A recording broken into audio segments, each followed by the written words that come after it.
7 o'clock in St. Louis, and you are listening to TMA. It's presented to you by Brown and Crouppen on 101 ESPN and the TMA STL YouTube channel.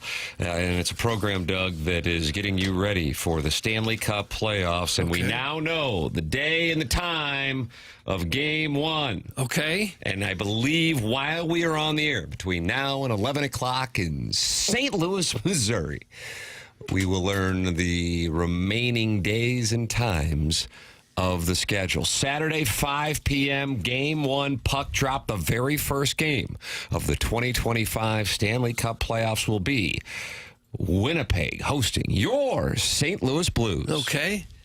Well, that's a pretty good time. I know. I agree with you. It's a pretty good time. It'll go from 5 till 8 or so. You can still go out on Saturday night if you want and celebrate a Blues W. Well, if there's one thing that this dais is known for, it's going out on Saturday night. Oh, gosh, yeah. Doug's ready to roll, man. 8:30, let's go shooting. We paint this town red. Jackson, how does this impact your schedule for Saturday? Careful now. I'm watching this guy. Careful. I'm watching him like a hawk. Hockey went wingy? Pacers play at noon. Nuggets play at 2:30. Knicks, Pistons. Get out of here, 5 o'clock. Lake Show, not till 7:30. Sure. Yeah, it's just we'll see when the game time is, and then we'll. We just said it. Just 5 o'clock on Saturday. We just said. I was. I'm sorry. It came out yesterday as well. Oh, you didn't do your key bumps of Adderall? No, I did, but that means I was focused on something else. What were you focused on? Stuff. Doodads and such. Okay. Doodads. Don't say and such. Gadgets, what have you. Tim, is the timeout for Game 1 yet? 5 o'clock, 5 p.m. That's Yes, on Saturday, Martin. Central Time. That's kind of an optimal start. Doug, you just said. Yeah, we're going to replay the first segment again. Go. Yeah, we like the starting time. We've established that. What we wanted to know while you were looking at the doodads and such is how this impacts your social schedule. Me and my friends will get together and watch the game. Really? Yeah. Private Citizen Pete. PCP will probably be involved, yeah, I can imagine. Okay. And then we'll just Could see Herb being there. Herb's still in Manhattan. Why? Which really stink. That's what I said. What are you doing there when we have a playoff hockey team right here? Thank you. They got any playoff teams up there? That's a legitimate question. I don't know. Well, Rangers, Devils, or Islanders make it? Islanders got in, I think, right? Beware the Isle? Is that right? I'm going to short that market right now. Oh, I'm looking at the schedule for the rest of this year. 1981 Stanley You Cup got the Kenny playoffs. Albert vehicle. The Rangers Well, play see, tonight. I see You're that. talking I see there's still games on Thursday wrapping up the schedule. Reason 350 why this is a better market than New York. Playoff hockey right here. I don't see any in the tri-state area. No, well, New Jersey got in, though, right? The Devils? Yeah. I'm going to Bridge and Tunnel. short that I market. think New Jersey got in. Doug's bluffing at the pot left and right, and I feel like I'm picking him off left and right. Jersey, Carolina. Yeah, New Jersey got Carolina. in. Ah! That's your loan. Does that count for Herb? And by the way, there are not a lot of Herbs your age, are there? Well, that's because his name isn't really Herb. Oh. Well, then never mind. And I understand why you would. Well, I'd be confused since you said my friend Herb. Because I exclusively call him Herb. But no, I get why you would ask. Why? I know why I would ask. What is his real name, or is that not allowed? Not going to say that. Wow, Martin. Well, it's just out of respect. It's a respect Well, thing. if you said his first name, I'd have zero clue who he is. If it's Bill or Bob He's come or to some Steve. TMA events, and he wears all brown. He's a chicken wing eating machine. Yeah, that's true. Okay. I forgot about that. Wing eating contest. And the Plowhawk always felt like he was well hung. Yes. So, Martin, now you've been briefed. How did he come to that conclusion? Doug? I just don't know. All vibes. I just don't. Vibes. Bob has a sixth sense about those sorts of things. Blues playoff hockey! Let's up and go! That's from the professor. Okay.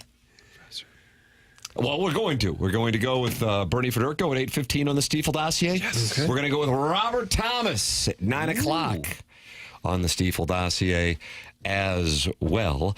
And then for those of you feeling the Angry Birds vibe running parallel to the Blues, Doug, is many of us bet the Battlehawks, Blues, and Cardinals all to win their respective league championships.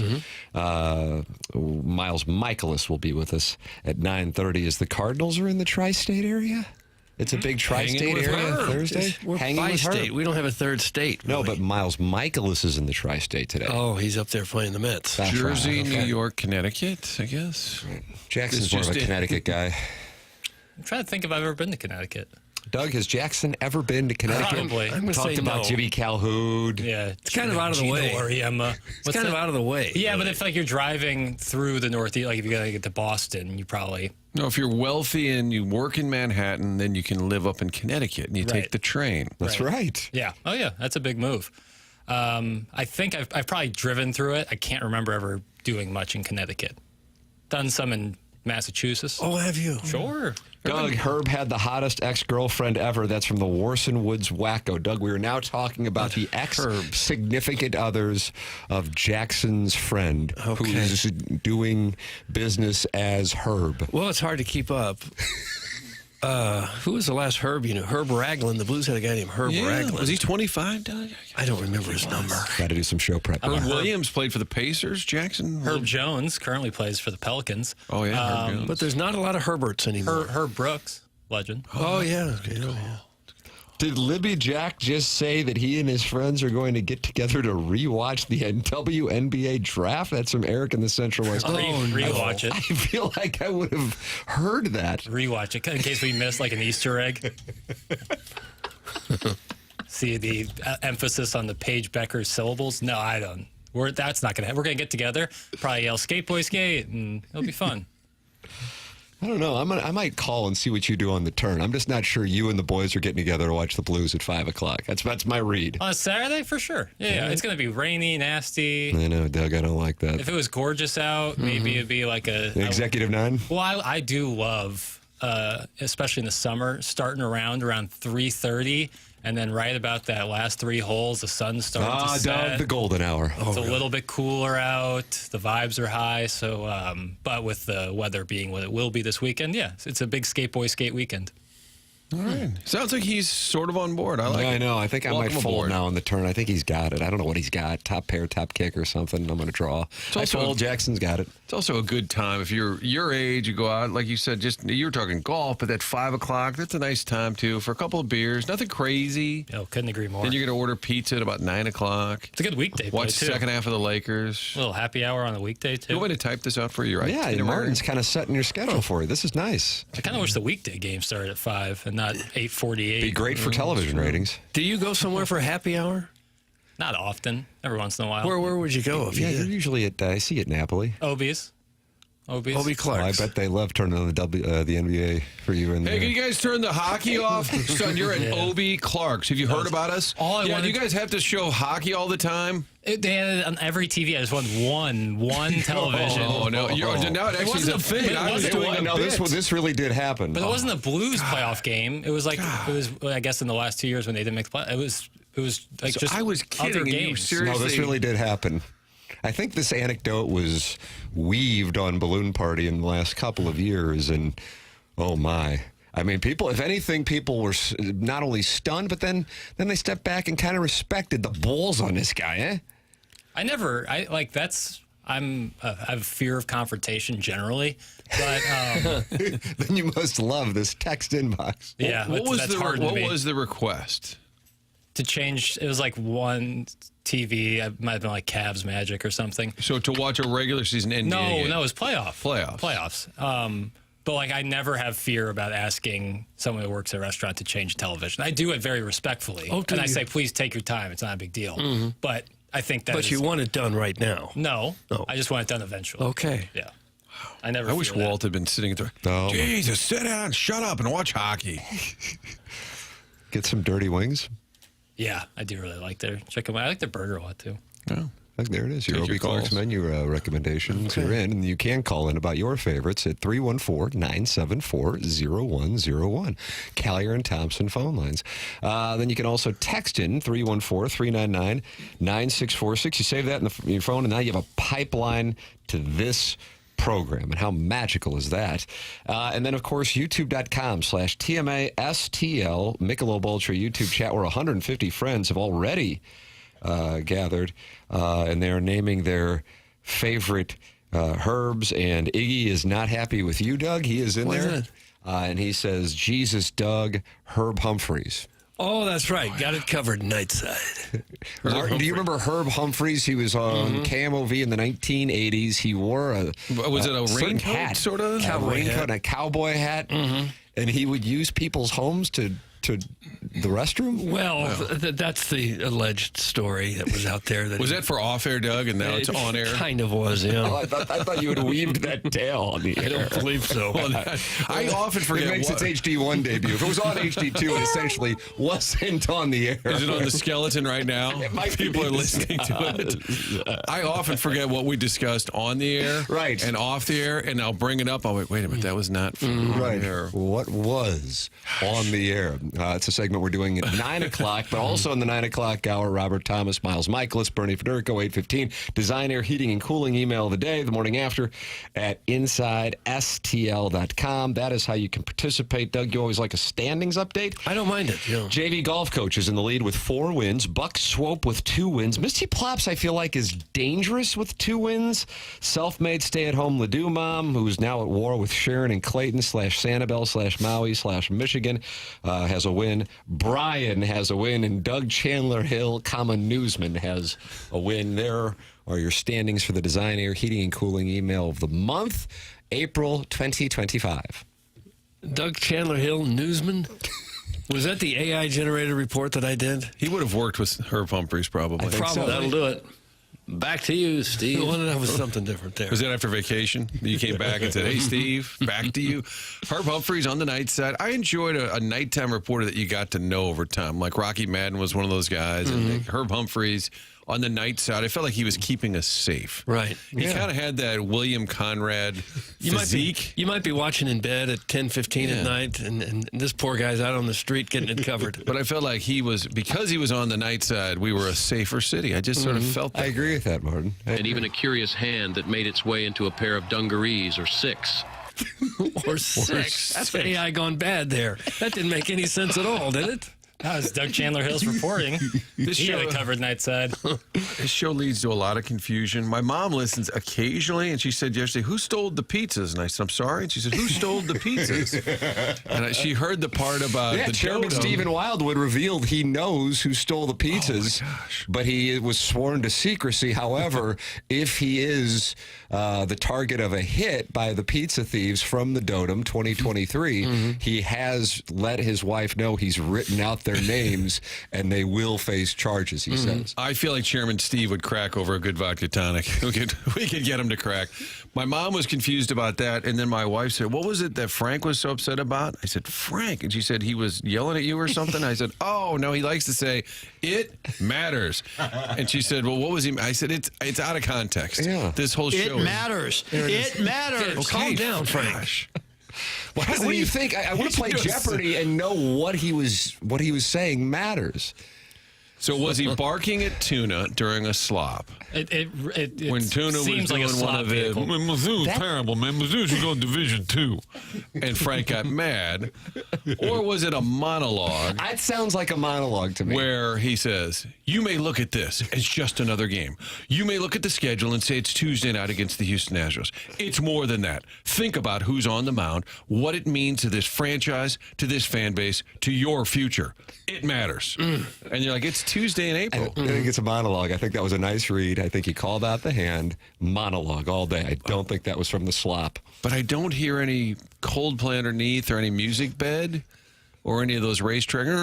So I'm not positive that's a monologue. But you think we could at some point, we're going to have Frank on. Surprise guest? And we're going to roll through the drops. And we're going to say, Frank, do you remember the context? The Arnold Palmer drop was probably the best one he had. Men wanted to be with him, and women wanted to be like him. That's correct. Men wanted to be with Arnold Palmer. I was live streaming, listening in Las Vegas that morning. Spit And take. I immediately texted the plowhawk who was running the board, and I said, clip that off. Women wanted to be like him, and guys wanted to be with him. You can tell in reading it out, it was like, is this a typo? Yeah, he was sitting on fastball, and about halfway from the mound to the plate, he realized it was a breaking ball. Oh, boy. This one's leaving the park.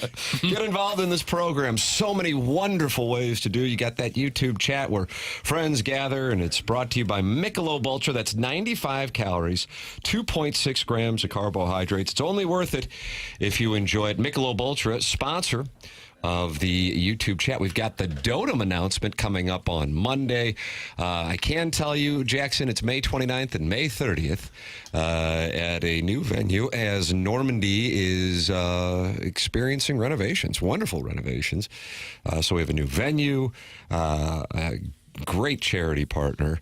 And so if you want to get your foursome together, start doing so, because the foursomes will go on sale next week for the, I don't know, Doug, 8th Dotem, 9th Dotem. We didn't have one for COVID. We didn't have one last year because of Normandy.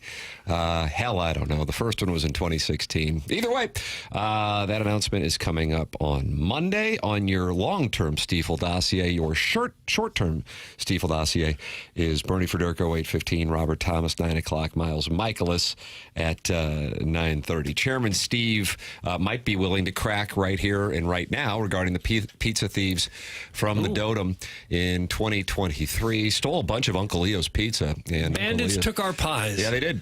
And Chairman Steve is on the Collier and Thompson phone lines. Good morning, Chairman Steve. Hey, boys! Oh, calm down now, please. How about that enthusiasm? All right. Well, hello, Steve. Kilcoyne. Good morning to Mrs. Kilcoyne also. Yeah, you never know. Kim or Martin's mom? Is that You never know who's tuning in. I always find out after the fact, and I never know what they're talking about. Because they ask weird questions. Well, they shouldn't ask questions about what goes on in the 10 o'clock hour because you're not there. on board? Oh, That's fair. Gosh. But actually, I'll never crack on this. And they're not really guys that anybody would know, like somebody, Uncle whatever's dildo or whatever. Watch it. Watch it. Goofy Always names proud of on the family there. listening in. Gonna be your first. Yeah, yeah. How do I explain that Come to my- on now. can't. I'm just Keep it clean. double-sided dildo. That Keep it thing clean. Oh, yeah. it's No, the name. that's Uncle Carl's double-sided fleshlight, and there's an umlaut, Martin, over the A in Carl, and it's spelled with a K, too. You know that Olaf Milberg, the city coach, has an umlaut, and I don't know how to put it on the graphic. I haven't figured that out yet. It's a good way to localize it, though. Now, so these guys were pissed because they made the turn and all the salt and smoke was gone. So they felt like it was their right to take full pizzas. Okay? All right, at the end. And then they ran off with them, too. And You actually, saw them scamper? You actually saw them scamper? No, I did not. I did not see that. I wasn't finished with my round because I think we actually double bogeyed a hole, so it took us. That's tough to hours do in and a hours scramble, to sir. And this was at Bell Reef. Yeah. Normandy. Normandy, It's okay. like Dangerous damn, 270-yard par I was 4. about to say, which one got you? The 110-yard par 3? What's that hole where Doug, which hole is it? every one of don't us know. went in the creek? You know, where you're supposed to lay up. and then You're going to go have to up figure the that out hill. yourself. I think that's number 11. Very difficult Number golf 11. hole. Yes, it is. And Jennings Creek.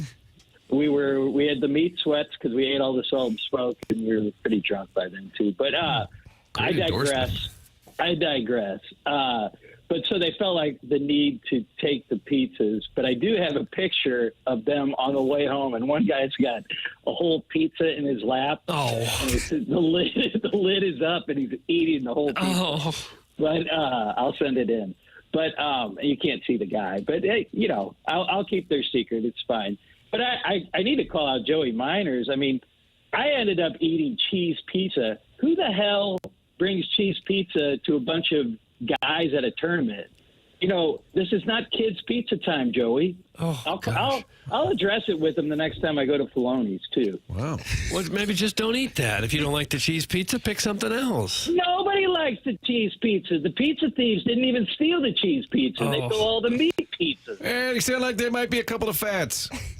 Yeah, you're right. Okay. You are Oh, so we correct. can now know that there were some fats. Does that narrow it down? Not at all. What is it? What is fat? What did he say it was? I thought you said fats. No, a Fats, couple of fats. F-A-T-S. That's fine. I'm with you. Yeah. I'd eat some Big sausage fat. pizza, even on a Lenten Friday. Don't tell the priest. Yeah, I'm with you, Marty. All right. And then one more thing too. The thing is, I don't get used to these 5 o'clock games. We're starting at 8:53. The rest of the damn. Yeah, I think you're probably right about that, Chairman. Monday night, tournament. maybe. So if anybody needs the number to my plumber, he can get you some white. All right. Doug? What does that mean? What does that even mean? I don't know. You figure it out, Doug. Well, I don't want to figure it out. If Doug, the anyone needs listeners a are using number, our program to communicate about their plumbers. plumber. I can get you some white? Clip that off. Is that what he said? No, my plumber. He's got a cash business. He's got a cash business on the side. Hey, Steve sent legal, me, isn't it? For the white. It's legal, isn't it? It's legal. Timmy's the Plumbing's legal, yeah. Yeah, for sure. He's a good plumber, too. That'd be a great excuse to the cops. I thought it was legal now. Sorry. I thought they passed that new law. I hear you. By the way, I did dare Jackie Boy to go up to Obie Clark's on Tuesday and try to get them to put the Magic Hawks game on. I think that would have been hilarious. Instead of the Blues in Utah, Jackson goes up there and says, "Can you switch a TV to the Magic and the Hawks?" You know what? I got to tell you, if somebody could video you going and doing that, that would be gold. I think if I was just one television, if I asked them to change the main couple bar TVs to it. Most important Blues game in a couple of years, and you walk up there and you want the Magic Hawks play-in game. I have a way with words. I can be quite persuasive. I agree with that. Very kind. Just try to be kind. Try to be approachable. I have I don't think it would have been the O.B. Clark's employee who would have looked at you with great disdain. It would have been patrons. A gentleman in a needlepoint belt, relaxed denim, probably a quarter zip Peter Millar. I can handle that in my sleep. Really? This guy. Gosh. So now you're ready to throw down? Yeah. Those kind of loafer-looking shoes that also kind of look like slippers. Do they take your phones in when you go into O.B. Clark's just so that you're a Skechers? proper patron? They should. That's the takey take right now is that all sporting events should take away phones. I do. What? Yeah, that's the takey take right now. What do you mean that's the takey take? That's what After Take the Smith is saying? Masters. Yeah. After the Masters. I got it. But Because what Take Smith is giving that out? Is that an Orlovsky? I think I saw Paige Sporanic say it. Oh, Paige did. Who? Paige Sporanic. Who's that? Look her up, Marty. Okay. Click on images. I was reading about Randy Bachman postponing his concert. So he did postpone his concert in Winnipeg? I sort of guessed that that's what happened.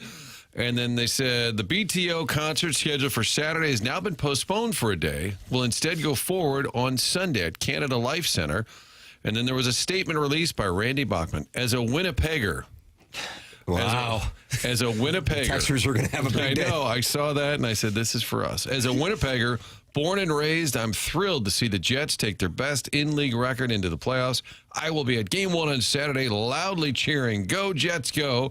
Look forward to playing with BTO April 20th at Canada Life Center. So Randy Bachman has seeded the stage. So now on the Blues front, and I don't know if this has been made public or not, but some people who I guess work at the building, for lack of a better term, contacted me yesterday and said they are going to move, and I guess they're in talks with, one of the concerts that's upcoming next weekend. Doug Brooks and Dunn on Friday. Okay. And Cat Williams, friend of the show, on Saturday, to move to Sunday. Therefore, Martin, one of the Blues games against the Jets will be Friday or Saturday, so they won't have that long gap in between games 3 and 4. So therefore, Wednesday, Friday, Wednesday, Saturday. Friday, or Wednesday, Saturday. I wonder what that negotiation is like. I would like to be on the call when they call a cat. Mother Feezy, like you're trying to move his show. You think generous executive Mike Caruso handles the call with Cat Williams? And if so, can we get the out of here?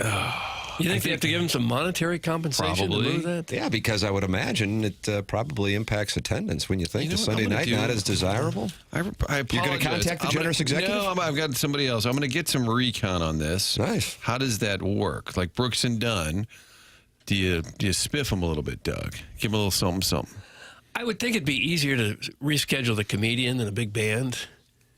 The comedian probably needs a stage, and that's about it. Some lighting, but... Ever been to a Cat Williams show? I have not, no. Figures. That's crazy, Cat. Right. Well, what does he need? Bunch of mics. Like the stool that they put their water bottle on? Yeah. Right. Okay, that's kind of easily moved around, I think. But he may have Steve's still there. Okay. Yeah, still there. Tim, I feel like we'll be in the 9 o'clock hour, and then Steve will be like, yeah, great text. Yeah, leave me on. I hate to break it to Randy, but the Blues will be up there taking care of business. Wow, you catch that, Martin? Rolling down the highway. Martin, I thought you liked that more. No, I did. Well, you no, liked it? Taking care of business and working overtime. Working overtime. Right. Let's Marty hope gets that annoyed because I stay on the line too long. Well, and I interrupt him. it's not your fault. It's really Jackson's fault. I mean, where's the buzzer, Jackie? No, the chairman. He was a listener of the year. That was simply just you're good, Chairman. You only have one tech. All right. I'll be good. I'm waiting for Holiday to text. I tell you what, when he comes for one of those stupid red jacket things down at the stadium, he can come up for a cocktail. Watch the game with me. Come on, Matt. Yeah, what floor are you on there, Chairman? 22. 22. Did you take it in yesterday from the balcony? I was working and watching. Yes. Okay. I tell you what, they need to really up that pitch clock, maybe 5 seconds. At 1 o'clock, they were in the 5th inning. Yeah, it's amazing, Doug, on these getaway day games. Just seems they go so quickly for some reason. I don't know what that's about. What was the OU on that? What final was 4-1, right? Yeah. Yeah. So whatever it was, it covered because there's no way it was 4.5. I would guess 6.5 or 7.5. Yeah. No, Stephen Matz. It's something else, and I don't know if Las Vegas can find a way to catch up with it. If you look around baseball yesterday for the getaway games, it was an under festival as it tends to be. And it's not. Listen, Doug, it's not absolute. No. But it's certainly more than 55%, which means it's profit season. So we all can retire and just bet unders on getaway day games in Major League Baseball in the afternoon. And then just hang out. And I don't know where you want to hang out, Chairman, but we can go there and we can hang out with your plumber. Oh, yeah. I don't think we'll need the plumber where we go. We'll probably we'll be in some down near Miami. Yeah. So plenty of options there. Plenty of white down there. Yeah. I'm scared to do that at my age. You got anything going on today, Steve? Anything going You're on? not supposed to do it at any age. Well, I'm working from home this morning. Then I got a few appointments in the city. Then I'm headed to St. Clair, Missouri. Then Bourbon, Missouri. You want to go with me, Marty? Down 44. Marty Farr. Yep. Right down there. And this is just to pick up the comparables of the house and say, okay, we'll average it out. You going to play out the string with this again, or what? Come on, Martin. I know you're only on do. season 6 of TMA. Yeah. In season 15 of TMA, Doug began to chastise Chairman Steve for the manner with which he generates income, saying that appraisers merely look up comps and then go to the cocktail lounge. Yeah, I kind of think so. Yeah. Get a new shtick, idiot. There's some truth to it. But it's a little more involved than that. But, whatever. Like, did you put on a new deck? Did you put on a new deck, finish the basement, that kind of thing? Decks don't really, dollar for dollar. You're going to get most of your dollar for dollar with flooring and paint. That's about it. Well, I have a carport. If you over improve, you're in trouble. I figure whatever you do, I'm getting 50% back in value. So if you spend, $50,000 on the basement, you're getting about 25 back in value. I got to tell you, I like that. I don't like the math, but I like the pro tip from the chairman. Yeah, because you're doing it with your own personal preference too. So you got to figure not everybody likes purple paint or black countertops or some or black cabinets or white cabinets or whatever. I think you just got to take that into account when you're doing things and don't make it too weird. Hello, la. And then when these people build these custom houses and they think, well, this is great, I'll just put one bedroom on the main level and then put all the other bedrooms in the basement. Then people are like, well, nobody else wants that in the world. So okay, we've been here a long time. Are we good? Yes, Jackson, has anyone ever gotten Jack. buzzard twice? All right, Jack. Well, I'm not doing anything blues. I'm not working blue. I will say, though, if the Blues go on a Stanley Cup run, I've already texted Pond off. I've got a bed available at the IRC if I'm alive after the parade down Market. You think you might pass away after 2 months of Stanley Cup playoff hockey and 25 or so games? The only thing that'll keep me alive will probably be my wife kind of keeping me in check. And yeah, I saw you were texting in today or yesterday that you want her to audition for Doug's Real Housewives of TMA.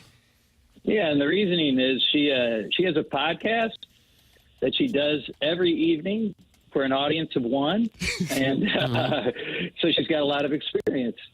So, Doug, sounds like she could be the chatty one as you start to cast the members of Real Housewives. Oh, they of could TMA. all be the chatty one. Come on. Okay. Is she a little Spitfire? Bandy Rooster.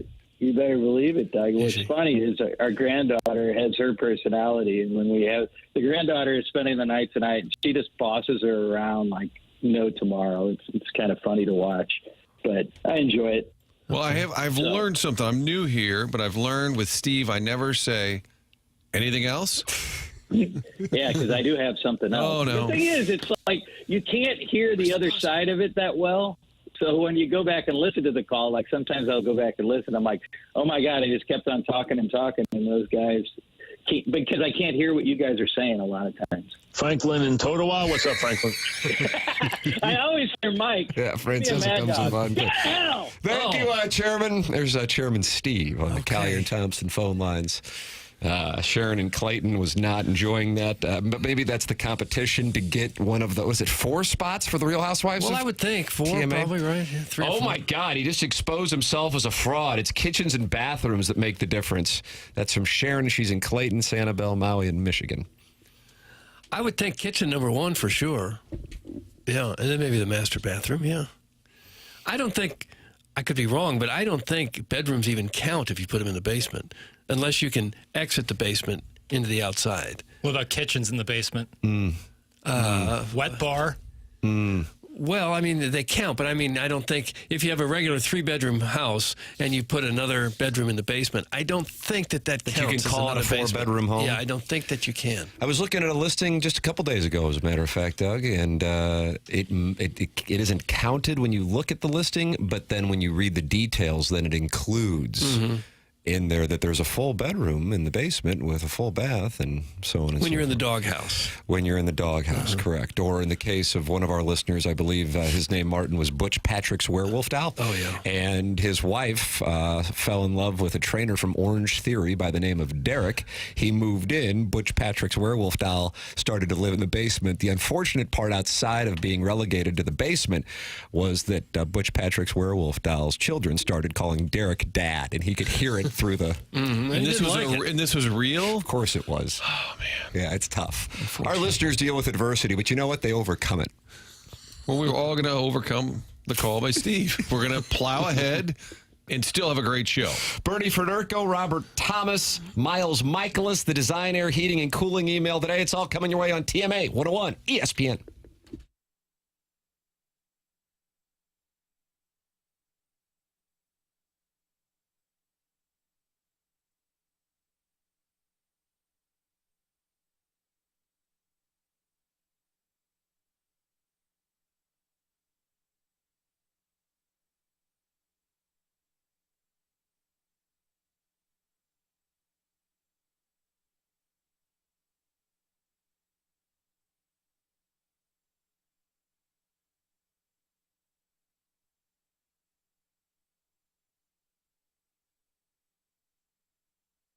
Michael's Flooring's been family and locally owned for over 30 years. And Michael takes pride in helping and making sure his employees are happy and making a great living. His passion is flooring.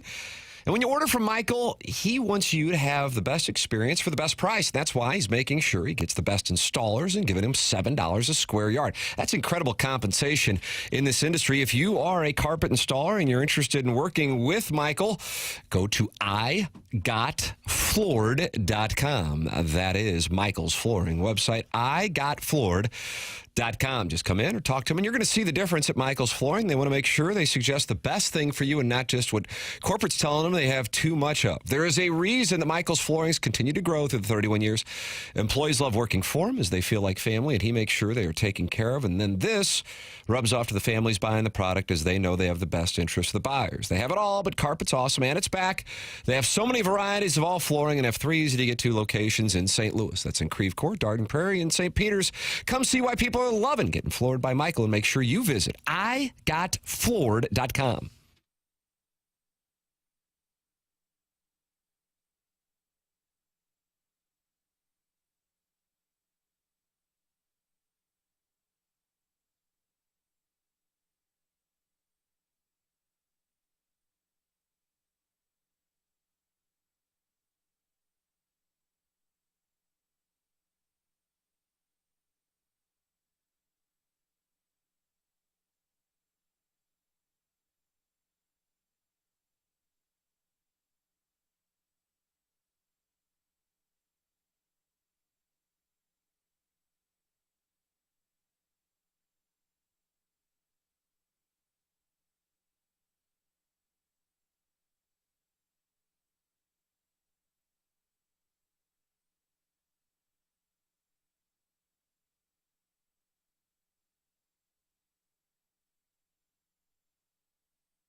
He's locked, he's tight.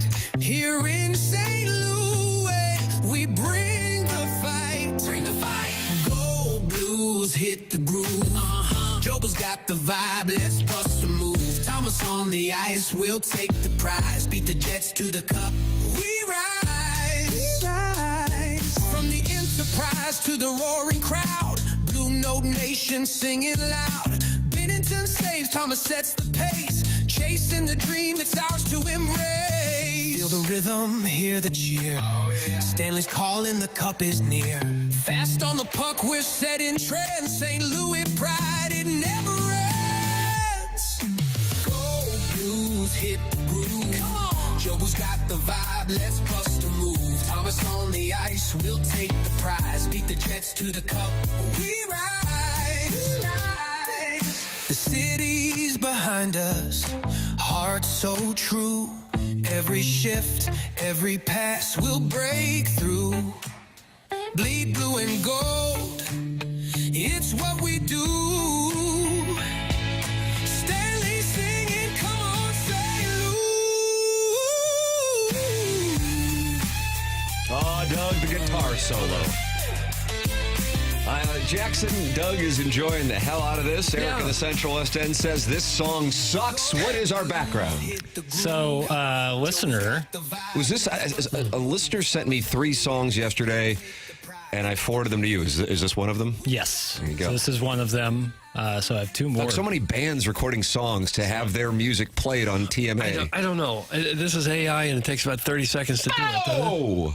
That's a fresh drop. yeah. You're talking Jets. Yes. Jobu. On the front half where, it's AI. 30 seconds, no. I would say that it takes much longer than that. To Yeah, fine-tune Doug. it. How do you know? Well, it can't just spit out something like that. Why don't we try? I don't know. I think it takes some tinkering. It spits out a lot of stuff real quick, like. Sure, more rudimentary stuff, but something like that, that's well produced. So shout out to that listener. I don't know the exact name he would want to use on there, and I don't want to use what I assume is his real name. Yeah. So the listener knows who he or she is, and great work. Jackson just doffed his cap. He sure did. I liked it. Yeah, I thought it was where pretty that came cool. from. Mm-hmm. This is the first one of these cornball songs that I don't hate. It's not bad at all. That's from Sharon. She's in Sanibel, but I think she's coming back to St. Louis tomorrow. Youngry Birds is outstanding. Youngry Birds is the jam, even though I got the sense when Victor Scott was with us yesterday that he recognizes that Martin is entertaining, but not necessarily high quality. Yeah, I didn't realize at the time when I talked to him about it that he was a recording artist himself. That's right. Yeah, he's got cred. So I think he has a different ear for this stuff than we do. Certainly. But the Youngry Birds is fun. It's light. It's kind of like them flapping their arms, that whole bird thing they're doing, which I feel the team is only half on board with. Mm-hmm. They kind of do it. Yeah, we got to do it. But I would say this is one of my top listener recorded songs. Bart Kilcoyne's on board. Don't you Karen think? and Clayton's on board. Okay. It's all starting to happen here. It was pretty nice. How could Eric doesn't like it? Okay, fine. Then we get rid of it? No, absolutely not. Jackson and Eric, though, have a history. Okay. Yeah, it's true. Even though you find him attractive. I think it would be silly to deny that he is a handsome man. Cut that off. Oh, What? nothing. I would like to hear a Are there blues men who are song. objectively handsome? Yes, absolutely. Chairman Kurt from off mic. Like Glenn Powell. Like the Paul Doug, you have to acknowledge that Glenn Powell is hot. Not Glenn sure who Powell he is is. like Bradley Cooper. These are just like Brad Pitt. These are just handsome men. Denzel, handsome men. Can we get back to talking about the blues? I think Jackson had in the Stiefel dossier, second segment, his list of handsome men. And no real prompt around it. Just Handsome name corner. them. Just start naming handsome men. It is Cardinals Corner, Tim, officially. Yeah, Cardinals Corner. Doug, the Cardinals are coming. Hold on, let me look at my script. Tra-la. Yeah, that's actually what my script says. Tra-la, tra-la. Right. 2 of 3 from the Astros, 2 of 3 from the Phillies, 4 and 2 on the homestand. New York Metropolitans, you best be ready in Queens tonight. It's all about the pitching. They're getting very good starting pitching. Steven Matz looked great yesterday. Timely hitting. Yeah, timely hitting. But when you get the kind of pitching that they've had here over the last week, you're going to win most of them, and that's what's happening. And we got good peaching? We got good pitching. They got good. We got good ball club. They got good ball club. They got good defense. We got good defense. And no whammy on Vic Scott II on the show. He got himself, that was a great bunt. Nice bunt. Died right on the line there. He got a stolen base. He's up to 6 on the season. 6 stolen bases. Mm-hmm. Yeah, he's up in the top 5, I think, in stolen bases. You got a walk, a run. Friend of the show, shouldn't be afraid to come back. Yeah, I mean, it's the TMA bump. Miles Mikolas is going to be on the program at 9:30, and that'll follow Bernie Federko and Robert Thomas on the Stiefel dossier. And he's throwing tomorrow night, Martin? Yeah, but if he gets lit up, it's not our fault because it's the day after. See? If he pitches well, it was a TMA bump. See? I'm starting to see now, Tim. You're right. Starting to make sense. Yeah, you're welcome to get involved on the program. See if you can see. 314-974-0101. That's how you can call in to the Collier and Thompson phone lines. You're also welcome to text in, as many friends do, at 314-399-9646, and email in for our Design, Air, Heating, and Cooling email the day, the morning after at InsideSTL.com. And if you just want to talk with friends, both new and old, why, you go to youtube.com/TMASTL, where 250 have gathered this morning. And it is the Michelob Ultra YouTube chat here on TMA. Ali Marmol talking about the Cardinal homestand, that if I would have been setting the over-under for wins, again, coming off of a bad series in Pittsburgh, losing 2 of 3, I would have probably set it at 2.5, and they covered that by plenty. We're going 4-2. Here's the Cardinal manager. We're playing good ball, like we really are. The guys are going about it really well. I like our process, and that's all we can control. Obviously, yes, you like taking 4-6 here at home, but I like how we're doing it. We talked about it yesterday. We faced a good arm. We faced another one today, and just continued to grind our at-bats, and we got the big hit that we didn't have yesterday. And Newt with the homer came up really big there. So took advantage of certain things on the bases and continue to play good, solid baseball, but solid homestand for sure. And making contact as hitters. They only struck out twice yesterday. Remember all those games last year where they'd strike out 13 times, 11 times? It makes a difference. They didn't score a whole lot of runs, but it puts pressure on the defense, and it helps everybody if you just avoid the strikeout. Yeah, well, only one guy struck out. It was Wilson Contreras with 2, and he is now hitting a $145 as we approach the second half of April. Doug continuing to hit second, hitting 145 on the season, and strikeouts continue to be a problem. He is 69 at bats this year, 24 have ended in a strikeout. Well, I blame the umpires. Okay, all right. He's not getting fair calls. I think you got to hang with him longer than this. I would just drop him down in the lineup. They got to get him right, but you don't have to get him right getting more bats than anyone else on the team except for Newt. I share your opinion on that, sir. A couple of good games over the weekend. Mega dittos. It is hard to know, even as a player, when you've turned the corner, because by Sunday, Monday, we're like, hey, Wilson, whatever. Oh, I got a new bat. All of a sudden, just feeling good for a second. You can see why a player would never want to say, yeah, I'm in a good spot now, or I got this, because it just changes quickly. Yeah. Meanwhile, the Padres, Tim, not only are they 15-4, they are 12-1 at home. Can't win at Petco. Jackson, you have said Mike Schilt will be terminated. Starting, the descent starts now. You got to do better. You are winning 15 out of 19. Yes, that doesn't cut it. How would you like to be in the National League West, where the Padres are 15-4, the Giants are 13-5, the Dodgers are 14-6, the Diamondbacks are 11-7, which would be good for first place in the NL East or the NL Central, but it gets you 4th place ahead of a team that they're getting together maybe and talking about some relegation for the Rockies. And they might play a few games at Afton Athletic Association this year, Doug, against the 2017 Cutest team. They got a big field that could accommodate Major League Ball. Teams are hitting 290 on the Rockies this year. They're already 11.5 out of first. They're 3-15. And even the White Sox are a tick better than that. My White Sox over 53.5. We officially at the Tam Avenue Capital Partners are having an emergency board meeting on that play. They're 4-13, Doug, and we're now off the pace of winning 53.5 games, which is really tough to do. But yet, alas, that's where they are. National League Central, Cardinals a game and a half back. The Brewers have won a couple in a row. But the nice thing about the National League Central is everybody's just going to kind of hang out around 500, operating on the premise, of course, that the Pirates will continue to pay homage to their last 3 decades of futility and occupy the cellar. But everybody else just kind of lingering around 500. Cubs at 12-9 are in first place. Cardinals game and a half back, 4 against the Mets. Maybe the biggest surprise in the National League has been the Braves. Absolutely. As bad as they are, 5-13, I think everyone thought they were a legit contender. I'm going to keep waiting for them to get going. I think they'll get going. Can't do anything right now. And the Marlins, we saw them with their daily barbecue. Yep.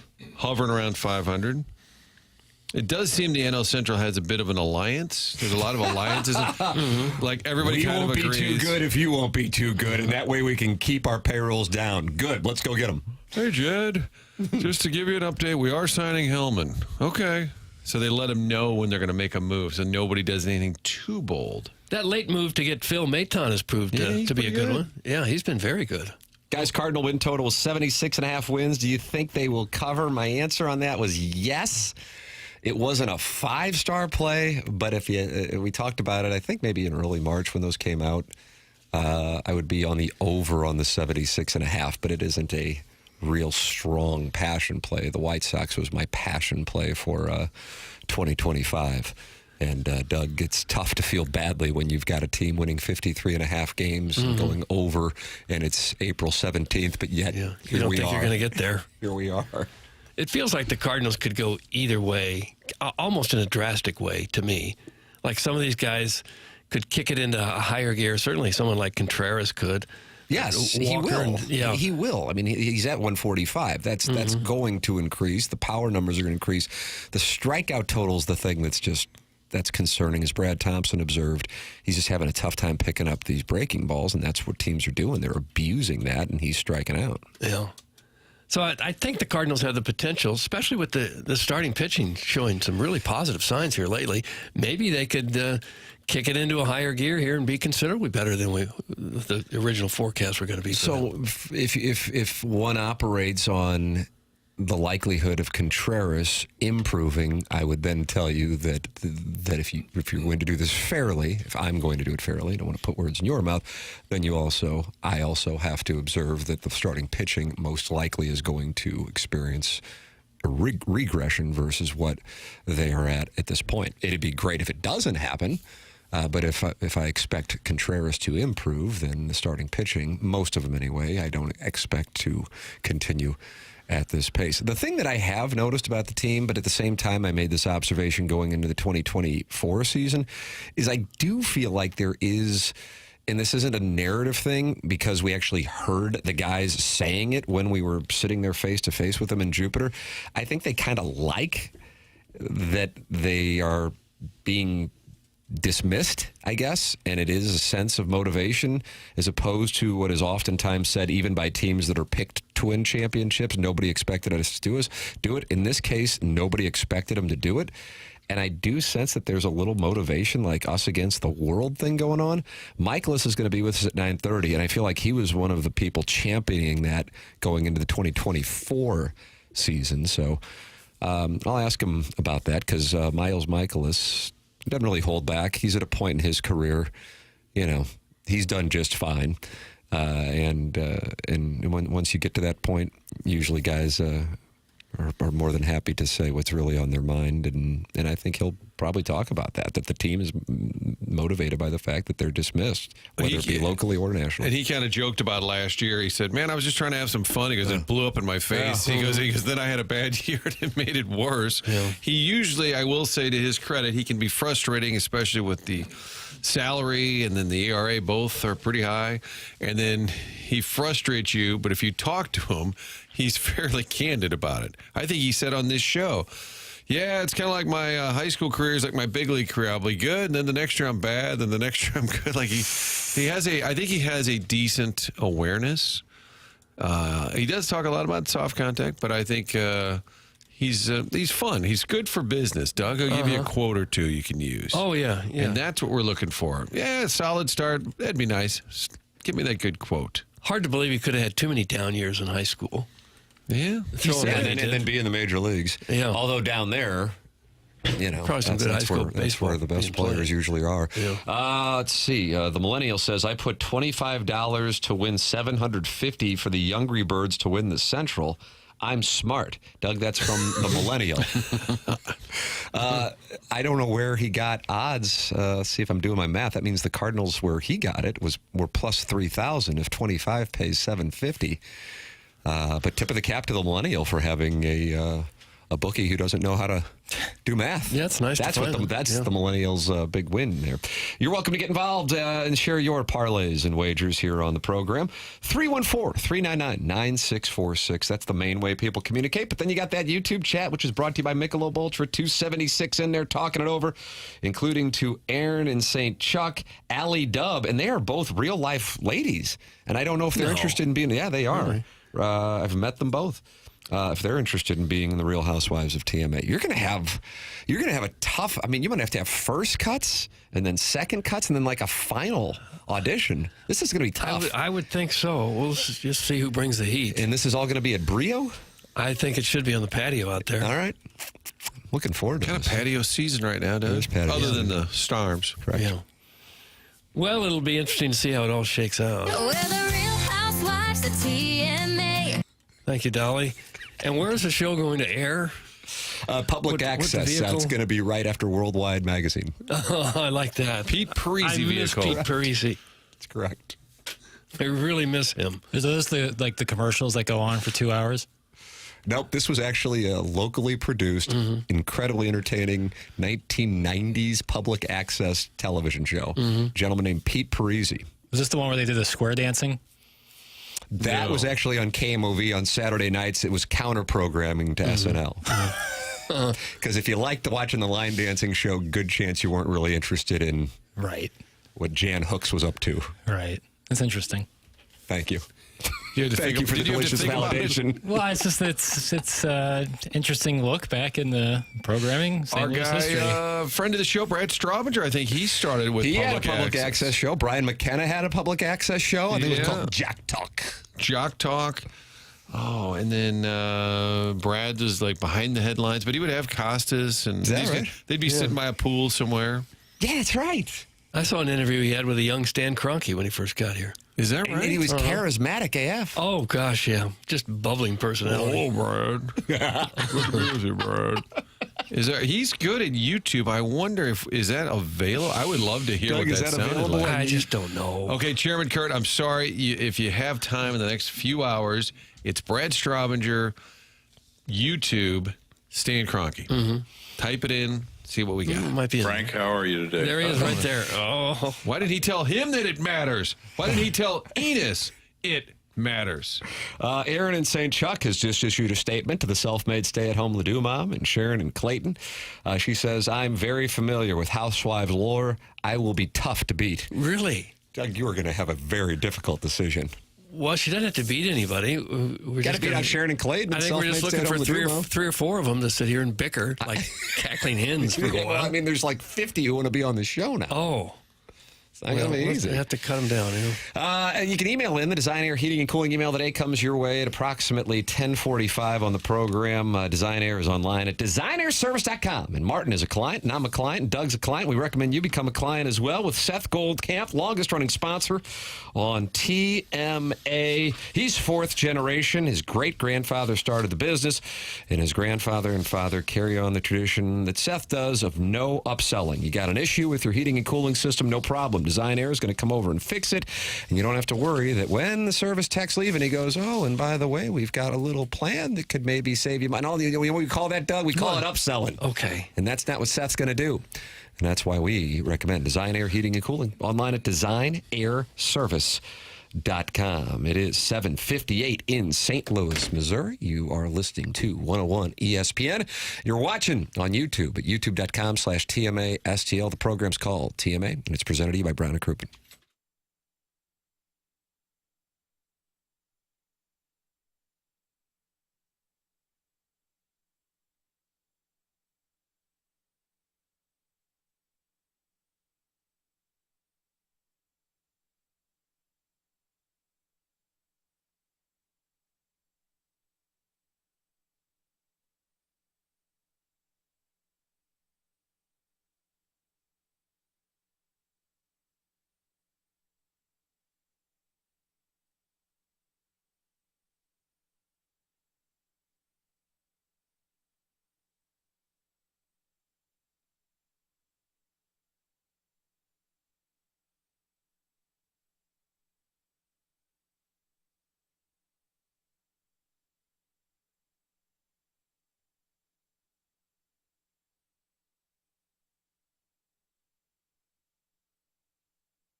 This is Action Jackson with the Sports Center update driven by Johnny Londoff Chevrolet and Johnny Londoff Autoplex. You smell that, St. Louis? It smells like playoff hockey for your St. Louis Blues, and it starts on Saturday as the Blues take on the Winnipeg Jets. You can catch that game right here on your home of the Blues, 101 ESPN. Pre-game will start at 4 p.m., puck drop at 5 p.m. That was another Sports Center update driven by Johnny Londoff Chevrolet and Johnny Londoff Autoplex.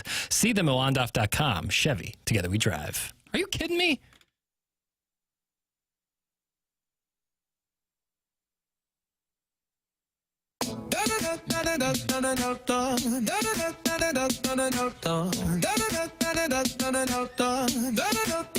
The puck drops, we on the go. Blues in the zone, putting on a show. Skate so fast like a lightning flow. St. Louis pride, let the spirit glow. We fight, we claw, we'll never stop. Stanley dreams will reach the top. Like how you like this one? Not bad. I like the other one better. Blues on fire, yeah, we're red hot.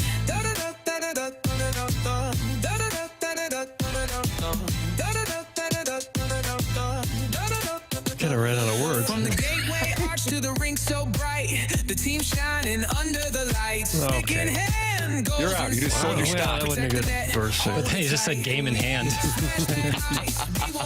It's a regular season song. CMA 101 ESPN, Fisher Window and Door Store, sponsor of the 8 o'clock hour. And in 10 minutes, Bernie Federko is going to join us. At 9 o'clock, Robert Thomas. 9:30, Miles Mikolas, as the Cardinals are in New York to take on the Mets for 4. Blues and Winnipeg. We now know that Game 1 will be at 5 p.m.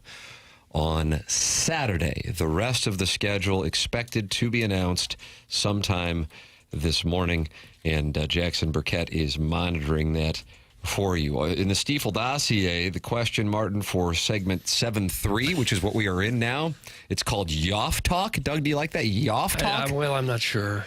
It says, if you can, compare the vibes and gut feelings you had heading into the playoffs in 2022 or 2019 to the ones you have now with this team, what is something you could find in Game 1 that would give you more confidence? Doug, that's the question that Jackson Bennett Burkett asks in Yoff Talk.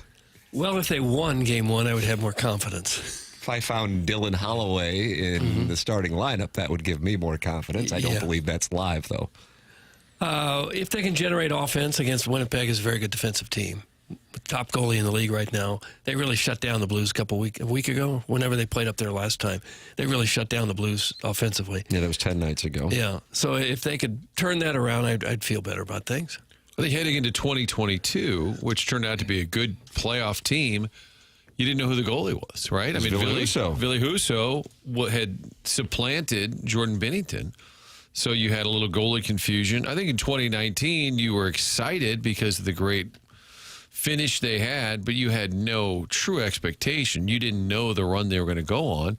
I think everything now is sort of colored by that. Well, in 2019, because you still have Binnington, you still got Thomas and Sheen. You've got a handful of guys who were part of that. Because of that run, Doug's always saying anything can happen. But in all honesty, because they did win, I think you feel a little differently. I think you're probably more optimistic, even though this year you're the 8th seed. I just think because of that history, you're like, I don't know. I think we could do this. Did you think that in 2019? You were like, I think Doug and I absolutely did. I can picture us at the KFNS studios, Martin, over in Glory Kirkwood. days? Salad days? Halcyon days. Doug likes the term halcyon days. Just go to just get yourself whatever you want. Just shine right here. Just get yourself, get your sandwich for later, too. Put it in the car. Company car. That we were saying. Sorry, I just went somewhere in my head. I just can't shake it. I just can't shake it. It scarred me. That it felt like a Stanley Cup caliber team. And I don't know how many playoff runs we've experienced here since this show started, certainly double digits, and that was never said before, which was what I was hearkening back to on my feeling on the 2025 Missouri basketball Tigers in the NCAA tournament. And that turned out to be correct as they went on to beat Drake, Texas Tech. No, they lost Florida to Drake. Okay, I got something else here. Okay. But I do remember feeling that way. I did not feel that way in 2022, and I have to be honest with you because this is honesty in media, and I'm happy to be the heel. I do not feel that way about this team. I think that the Dylan Holloway thing is materially impacted where they are, and unfortunately, I am not particularly bullish. I will take your hate texts, and I will enjoy them. Huh. I think a lot of people are... I think people are looking at this as, hey, it'd be great if we made a run, but I don't think people are expecting much. I'm already sassified to have the run that they had and the young core be able to do what they did and experience what they experienced. But when you combine with the Jets, the Avs, and the Stars, I mean, to get past both those, hey, it'd be wonderful. Thought they could do it in 2019. I don't feel that way. Now, I will say this. I didn't expect much in 2022, and I think that if Binnington doesn't get hurt, I think there's a damn good chance that they not only, of course, beat the Avalanche, but the Avalanche were the best team that was remaining in the Stanley Cup playoffs that year. And obviously, they went on to win it. But so, you know, bizarre things can happen in the Stanley Cup playoffs, and the Jets could experience an injury of their own, and all of a sudden, things change. But as of right now, my expectations do not come close to mirroring where they were in 2019. No, I wouldn't expect them to win the whole thing. But what gives you hope and some confidence is since the break, they've been about as good as any other team in the league. There have been some other teams play very good who also feel like if they can get hot, they can win this baby. But the Blues showed that when they're rolling, they can play and beat anybody. That's what gives you some hope that they're not just here to get wiped off the map by the Jets and that'll do it. I think they have a whole lot higher expectations of themselves than that. Not to say they're going to get by the Jets, because it'll be a tough series for sure. But the way they have played, they have proven that when they put it together, they're as good as anybody. The thing that would counter my fear is I thought that they were absolutely done. I mean, not even like given 10% that they weren't when Parayko went out. And they went off when Parayko was out. But we've seen the team without Holloway, and it just looks like a different team. But hey, you know what? Maybe it'll be able to carry over from what they were able to do against Utah on Tuesday night. I will be more than happy to eat my words, Doug, as the parade down market is June 14th at noon. I don't have a date on that. If you like the Blues to win the series, you can put $100 down and you will be handsomely rewarded with $180. The Jets are minus 220 to win the series. They are the second biggest favorite in the first round of the Stanley Cup playoffs. The bigger favorite is two bigger favorites, actually. I take that back. Washington? That's correct. That is one of them. They are minus 300 against l'Habitant. Canadiens plus 250. And Doug. I guess another one? Yeah. I guess Dallas, because someone had Dallas the most likely favorite to win it all, right? I have to tell you, this makes no sense because Dallas is the favorite to win the Stanley Cup, but the Avalanche are the favorites to win the series. What am I looking at? I don't know. Colorado's minus 145, Dallas plus 125. I guess that might have to do with the Stars skid. Carolina is minus 260 to beat the Devils, and they are, of course, from the tri-state area. Carolina? Herb's got it covered. Where are the Leafs and all of that? Did you say the Leafs? I have not said the Leafs. They're minus 180 against Brady Tkachuk and the Senators. So where do they fall in the Cup favorites? Oh, as far as to win. Yeah, I'm just wondering, to win it all. And I wonder if history factors. Stars are still a favorite. The Leafs are plus 1,200, Martin, and they are just that puts them 10th most likely of the 16 teams. Wow. How about that? Isn't that a surprise? And the Jets, the President's Trophy winning Jets, are right there with the Golden Knights, Capitals, and plus 1,100. Yeah, so the Leafs won that brutal division, and they're the 10th most likely. I wonder, are they factoring in history? Because if you look at their season they had and the players they have, you'd say they should be higher than 10th overall. And they finished the season as the hottest team in the league. 8-1-1 in the last 10. Only 4 teams have lower odds than the Blues, the Wild, the Devils, the Senators, and the Canadiens. But that stands to reason. You know, it'd be a little weird if it were otherwise. The Blues are plus 3,000. The next closest team, the Kings, at plus 2,000. Okay, well, let's just play it out. It'll be interesting to see how it all plays out. I don't understand what that means. Well, it means that every time you think you know exactly what's going to happen, usually it goes a different way. Yeah, I think this is one you can truly enjoy, right? Because you're not Yes, as absolutely freaked out. Like, this is the year. We've got it. If we don't do it now, we're never going to do it. You don't feel that way at all. You're like, hey, this is going to be fun. We could beat the Jets. They're pretty good. Might not beat them, but let's go out and enjoy it. That's right. That's right. Right. Doug, I'm already sassified. Okay, we're making you feel better. And if Snuggerud can continue to definitely look like he belongs and get a little bit better, maybe he can fill the gap of some of the offense they don't have at Holloway. People are pointing out the Jason Robertson injury last night. Yes, absolutely. That is a big concern for Dallas. But I want to point out that the exact same site that is listing the Avalanche now as the favorite in that series still has Dallas listed as the favorite to win the Cup. And I'm having a difficult time wrapping my mind around that. Yeah, something's not right. But the Stars are plus 700, Oilers plus 800, Panthers plus 800, and Avalanche plus 825. Hell, I don't know. No, I don't either. No. You know what I do? What? I report and you decide. That's exactly right. Bernie Federko is going to give us his opinion. He's joining us coming up next. It's CMA, presented to you by Brown and Crouppen, 101 ESPN, and the TMA STL YouTube channel.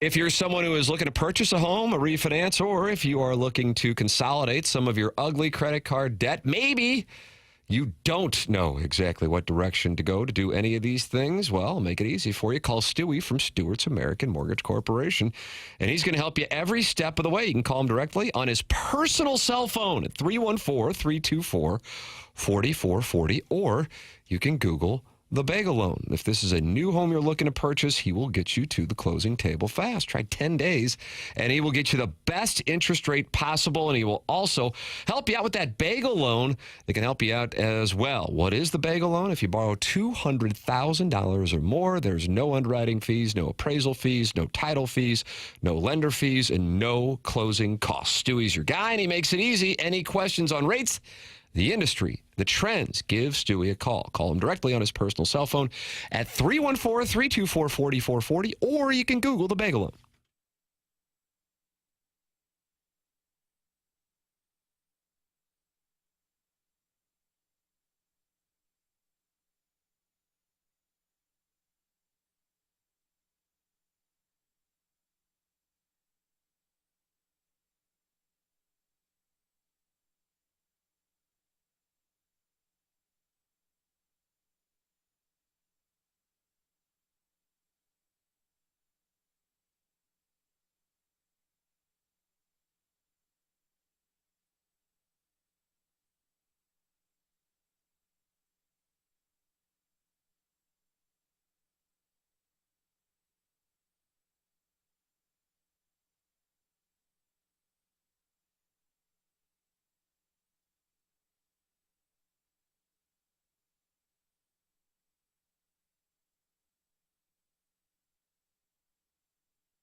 Welcome back to the Morning After, 101 ESPN. The show is presented to you by Brown and Crouppen.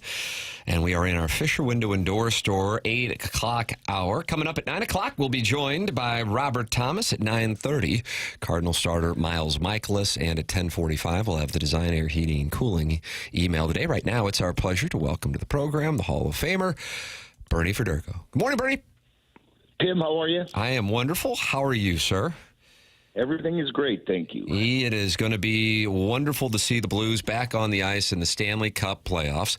And I want to start with this. The way the team not only won on Tuesday night, but the game they played from the outset, setting a tone, dominating early on, to the point that the outcome really never was in doubt. I loved seeing that, especially coming off the road trip that I know did not live up to what they were hoping to be able to do when they went out west. What did you like about what you saw on Tuesday night as they wrapped up the regular season?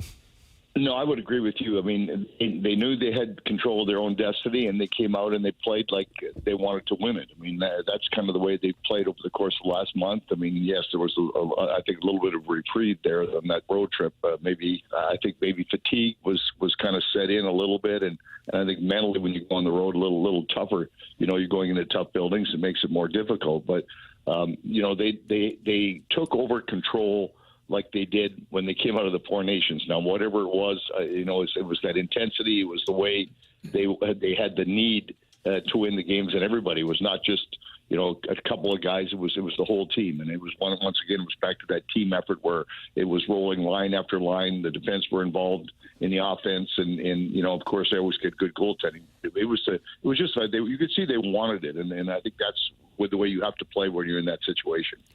Bernie, how big of a factor is it that the Blues won't have Dylan Holloway for the Winnipeg series or maybe the rest of the playoffs? Well, I think it's huge, Doug. I mean, when you look at the chemistry that the Shen line, with Shen and Kyrou and Holloway, I mean, they, as we talked about, many times they were playing as good as any line in the entire league. So when you had them going, and of course you had the Robert Thomas line, I think Vucinovic is playing now the best that he's played all season long. And no matter who's playing on that line, you had whether it's Neighbors or you can put Bolduc or whoever on that line with Stungerud now even. You've got two lines that can really basically fly around out there, and certainly it's harder to check a team when you have two really fantastic lines like that. And now to have him not in the lineup certainly hurts because it changes not only the chemistry of the hockey team, but it changes the dynamics of the way the team plays because you're missing one of the key players.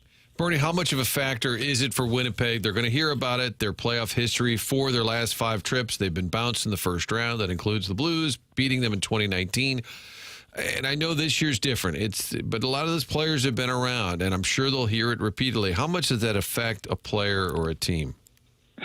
Well, Martin, I think it probably has to affect them. I mean, and now especially when they've won the President's Trophy. I mean, this is the first time they've ever won that. So when you look at their record, 55 wins or 56 or whatever they had now, this is the year that they're supposed to be that much better. But yes, I think in the back of their minds, they're always going to say, okay, they've got beaten in the first round the last couple of times after having great years, and yeah, it's going to be a factor, and I think it's something that's going to be talked about in the locker room.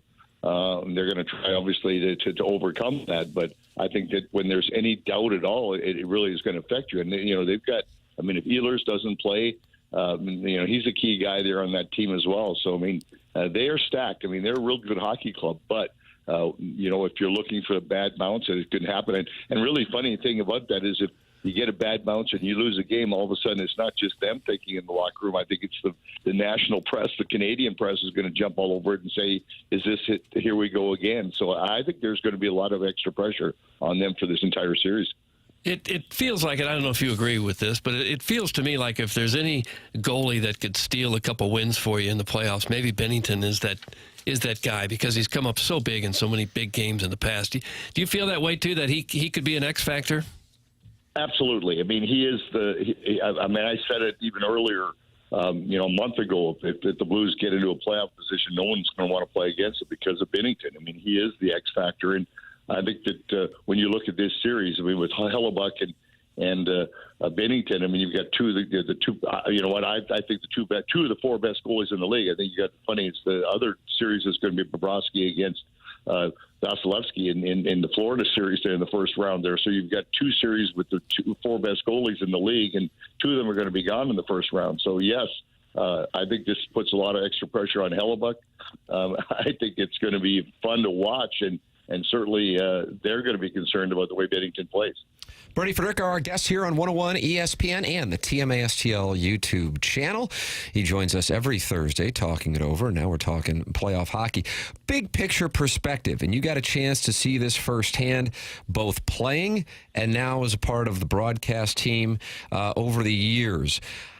From my standpoint, even if the team were not to go on a deep run this year, there's great value and accomplishment in what has already taken place, in particular since the Four Nations, because this young core got a chance to not only play essentially playoff caliber hockey over the last couple of months to get themselves into this position, and then now they get an experience of, at the very least, going up against the President's Trophy winning team, and who knows what they will do from there.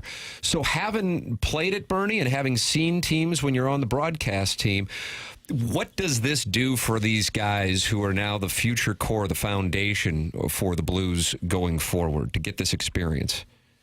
It's a big factor. I mean, it's the belief factor that you know that you can get it done. I mean, I think that it's funny. I think I said it the other night, is that when you look at the power play right now, on the first unit, you have Bolduc and Snuggerud were both out there with Robert Thomas on the first power play unit. I mean, that bodes well going into the future, because you got two kids, one's 20, one's 21 or 22, that are already on the power play on a real good hockey club the way they're playing right now. So yeah, I mean, the factors are always there. Is that when you get the experience, I mean, and playoff hockey for these kids, I mean, and they've played hockey, you know, in junior, and they played in college, and I mean, Snuggerud just coming through with what was going on with the playoffs with college hockey. I mean, it's a total different ballgame now getting into this now. I mean, the intensity that we saw now over the course of the last month, and the Blues played at a high intensity, for 3 weeks straight, winning all those games in a row. Now the intensity comes up even a notch higher. And it's funny, unless you've experienced it, you really can't even see it. But it's the want and the desire is so much greater when you're battling against that guy across from you right now. When playoff hockey starts, I mean, the intensity is so much higher, and I think this is a really good experience for all the young kids, and even for the guys that have been there. They know how much different it is, how much harder it is, and they can probably try to tell the kids that too. And you can't explain it until you're really into the middle of the game, and now the kids are really going to get the experience of that. Bernie, when you look at Jimmy Snuggerud, is there a comp for him? Does he remind you of anyone? And what do you think ideally they wanted? Like sprinkle him in a little bit, but not need him, whereas now it's almost like he's part of the mix. Yeah, it was a blessing in disguise the way he came in. With Holloway getting hurt, and all of a sudden you've got a guy that you don't know if he's really that skilled. I mean, you've heard that he's skilled. I mean, he's played at that level in college, and I mean, he's fit in really, really well. I mean, I've been very impressed with the way his hockey sense is out there. He makes plays. It's reactionary. As soon as he gets the puck, he knows exactly what he's going to do with it, whether it's make a pass or take a shot. I mean, he really hasn't scored yet with a goal. He hit the breakaway the other night. We thought he was going to score there, but he made a good move and ended up with a shot that came off the pads, at least that Chen was able to score on. But he is going to be a really good player from what I see. I mean, he was there was a lot of hype about how good he was, and he didn't come. Made the decision to go back to college last year, and now that he's here now, he certainly could have played all season long, because I think he does have that skill set in the hockey sense to be able to play. When the playoffs roll around and the adrenaline level gets jacked up for everybody, does it make you want to put on the skates maybe one more time, take a shift on the power play, set up behind your office? Oh, yeah. Only if I could stand in one position. That would be it. Skates. Oh, yeah. I don't think. You know what? And it's really hard for me to tie my skates now. I don't really enjoy doing that. So no, Doug, I'm happy where I am, but it's really fun to be able to watch playoff hockey again, especially with the Blues involved. I mean, I love this time of the year watching it. I wish it would not take so long. I mean, I wish they would start playing some of these 2 games in 3 nights or whatever they do to the regular season, and kind of speed it up, because I mean, it's hard for the guys even to continue to drag and drag and drag. But it's fun hockey now for the next couple of months, and hopefully the Blues can. I think that they've proven where they are right now. 96 points. They didn't back into the playoffs right now, and I think they find themselves in a situation that if they can get some good bounces, and hey, they've got great goaltending. Who knows what they can do with a run once again? Maybe they can do what they did in 18-19. Who knows what can happen? Bernie, did you know they called them Winnipeggers? Because Randy Bachman Turner Overdrive, moved his concert from Saturday night to the Blues the Jets could play that playoff game. And he said, as a Winnipegger, I'm a Jets fan. So BTO, you were probably rocking down the highway. You were probably a big BTO guy. They're huge in Canada, are they not? Absolutely, they are. Yes, they are. And so, Winnipeg. The whole of Winnipeg. Is going to be what I think. Did I not notice that the government there, the provincial government, set aside some money so they make sure they can have some parties in the street there outside the building for the time there. So it's going to be. It's a big thing. It's still a little bit of winter though, I'm sure there, so it's going to be a little bit chilly outside, but. But certainly, it's going to be really a big factor, and I'm not surprised that they would move the concert. The hockey comes before anything up there, and certainly it's going to be a lot of fun to watch. That's Foam Laker, Bernie Federko. Because if you're from Winnipeg, you're a Winnipegger, Doug. Right. If you're from Foam Lake, you're a Foam Laker. It would make sense. Sure. Yeah. Listen, if you're from St. Louis, why aren't you a St. Louiser? Oh, that's a great question. Well, you could well be. It must be a Canadian thing. So blame it on that. All right. Okay. Yeah, I blame the Canadian. I'm anti-Canada at this moment because we've got the Jets and they must go down. I would agree with you. Oh, look at that. I got Bernie to turn against his home country. How about that? That's breaking news. Bernie, always enjoy the conversation. Thank you so much for your time this morning. Thanks, fellas. You guys have a great day. You too. That's Bernie Federko, the Hall of Famer, joining us here on TMA, Callier and Thompson, phone lines 101 ESPN, giving us his perspective on the Blues and the Jets. Still, as of this morning, the playoff schedule not announced. Expected to be announced this morning, but just game one, Saturday, 5 p.m. We know that. And then, Doug, we will find out the rest of the festivities, but we know this. Blues and Jets, Saturday, 5 p.m. Programming news. Quick update. Robert Thomas texted me they has to postpone until tomorrow at 8:30. Doug, it's a programming news and notes. Yeah. You tell him no. Yeah, I think he needs to drop whatever he's doing and come on this program. I think that's probably the right thing to send it back. Is just no. You think that would play well? No dice? Nope. Say either you call in now or we give your slot tomorrow to Chairman Steve. It's up to you, really, RT. Yeah. Tim, you like fun with numbers? I do like fun with numbers, actually. So the Winnipeg Jets started the season 8-0. Then they were 15-1. Jets started the season 15-1. So since then, we're talking about a 66-game sample size. The Jets had 86 points over that stretch. The Blues had 82. So really, since that you don't take it away, but since that 15-1 start, the Blues and Jets, their records are pretty similar. That is fun with numbers. Yeah, it's good times. I'm just trying to bend it in our direction, is what I'm saying there, and you got a chance. Although I was talking to Cam Jansen yesterday on TV, and he said, we just did that game. And he said, when you go to a game and you're not working the game, he said, you're shaking everyone's hand. He goes, you grab a beer, you're watching on TV. He goes, you play with the dogs. He said, but when I called the game, he said, I'm watching every second. And he said, boy, they're pretty good. He goes, I don't want to depress anybody, but he goes, Curbs and I are in the booth in Winnipeg. And that was a close game. And he said, I'm just watching. He goes, I know what we're all talking about, their history. He said, they're pretty damn good. Yeah. So you've got to keep that in mind. But I thought it's interesting since that start, which gave them such a huge advantage in that division, and the Blues division. They were 15-1, but since then, the Blues are just about right there. Yeah, in terms of points. If anything, it speaks to how great the Blues were. The push. In particular, to get to that push, because it's not like Winnipeg. I mean, obviously, you're going to fall off from a 15-1 pace, but it's not like they fell off substantially. They were able to get to 116 last night by winning in overtime against the Ducks, who enjoy losing in overtime to wrap up their season. That was kind of something they wanted to do. Said, hey, game's 81-82. Let's have a lead and let's lose it late in Minnesota, then lose in overtime also in Winnipeg, and let's go home, and I'll see you on the tee box at 11 o'clock. Yeah. And they did it. So tip of the cap. They were ready for it to be over. The thing about the Jets versus, say, if the Blues are playing a Stars or Avs team, or even though it's a short history, VGK, and they had 116 points, is I think, and tell me if I'm wrong, this is kind of something I observe with college football, how brand names get more hype than actually what rosters would tell you. Alabama, I think, would be an example if you can think back to the college football season. And I think that might be some of what's going on here with Winnipeg as we make the observation that why are they the 10th longest odds to get to win the Stanley Cup considering the season that they had, is that there is a perception that they're kind of not for real just because they haven't been in their history. In other words, if the Blues were going up against a team that won the President's Trophy, had the goaltending that they had in both Winnipeg and Hellebuck, and let's say that they were dealing with Denver, kind of like the 2022 Avs, it'd be like, oh my God, they are up against it.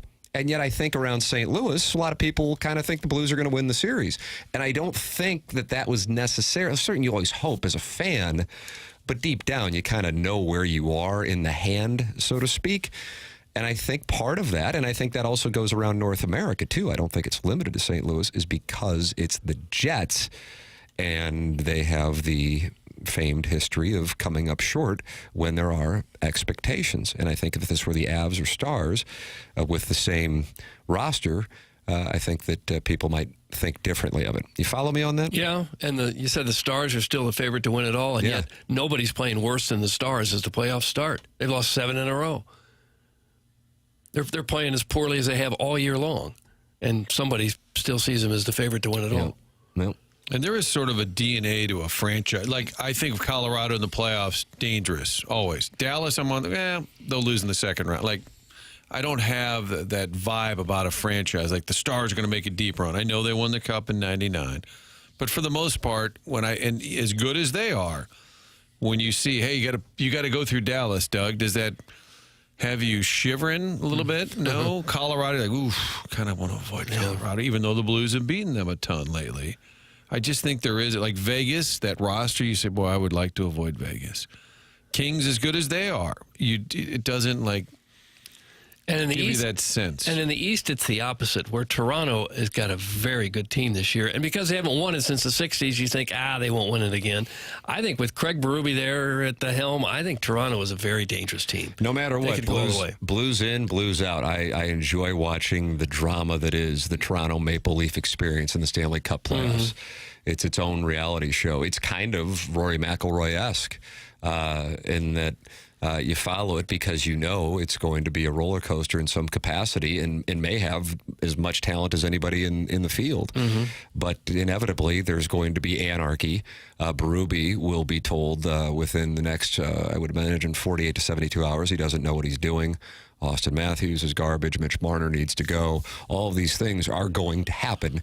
We can count on that. I mean, you've got 8 coaches who I would imagine damn near all of them, probably not here, in part because of the regular season, in part because it's his first year, but who are going to be talked about for losing their jobs over the next 2 weeks, even though right now most of the fan bases are hopeful / expecting their team to go on a deep run. That's the nature of the thing. So when you can take a step back and kind of exhale and observe these things without some of the emotion and or biases that come with teams' histories, which are really immaterial to what goes on now, because the Blues had a bad history going into 2019, that it can all change. I mean, the Red Wings they were doormats before they started their run in the mid-1990s. Red Army. Yeah, and a sustained run. So I just think that's kind of a factor in this thing, even though it's an odd thing, that you go, yeah, it's the Jets. They can beat the Jets. Well, why? The Jets are, like Cam was telling you, that's a damn good team. Of course, it doesn't matter. I mean, in 2019, the President's Trophy winning team was Nurse. President's Trophy in 2019. Oh, my God! Lightning, they lost in round 1. Jackie Paper! Papers! Is that when they got swept in round one? By Columbus.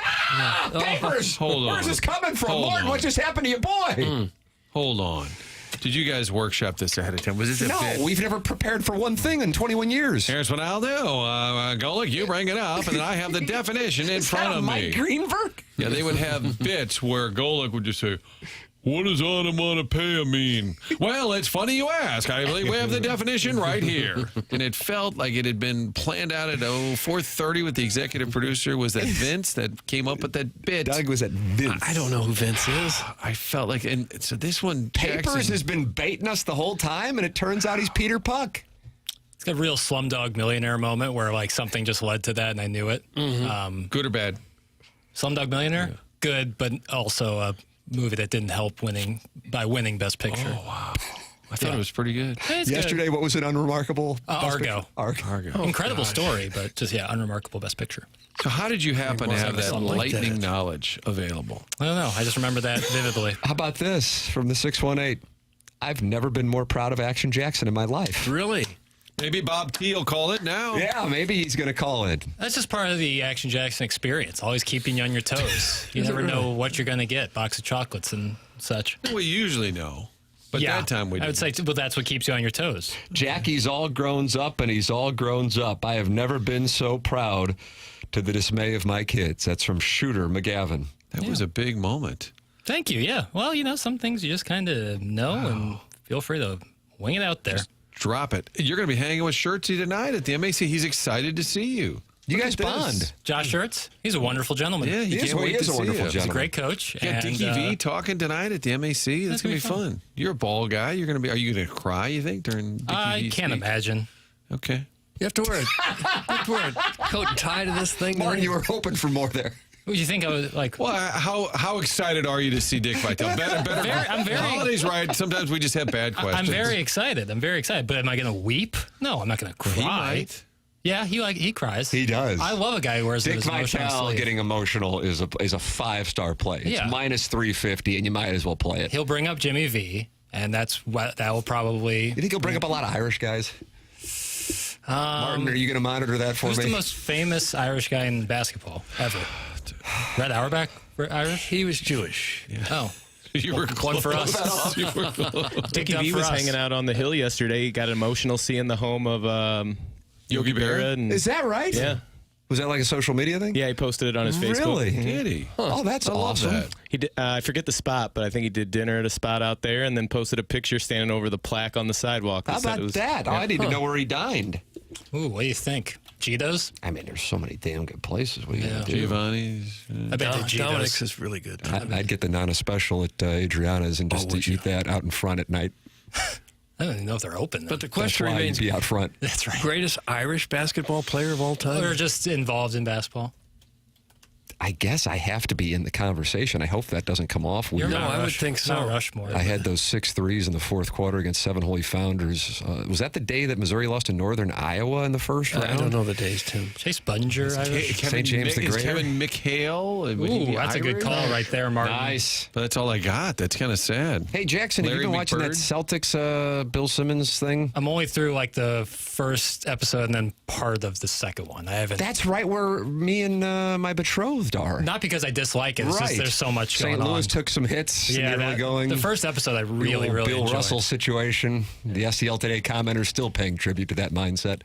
But the series is outstanding, and I understand that a guy from that team who was famous for never talking actually did a great interview, and now that they're in the 1980s of the Celtics and the relationship with Boston and the NBA, and that's Robert Parrish. I don't know if anybody. yeah. He never talks, but he did an extensive interview for that episode. Nicknamed Chief, correct? I believe so. Yeah. Now, I didn't know he never talked. so yeah, we started watching the new John Hamm. Martin, I think you can call this vehicle Your Friends and Neighbors. Ooh, I told people about adolescence, and I've had more people DM or text me or email me about that thing. Have you watched that, Doug? Did you say you watched that? No.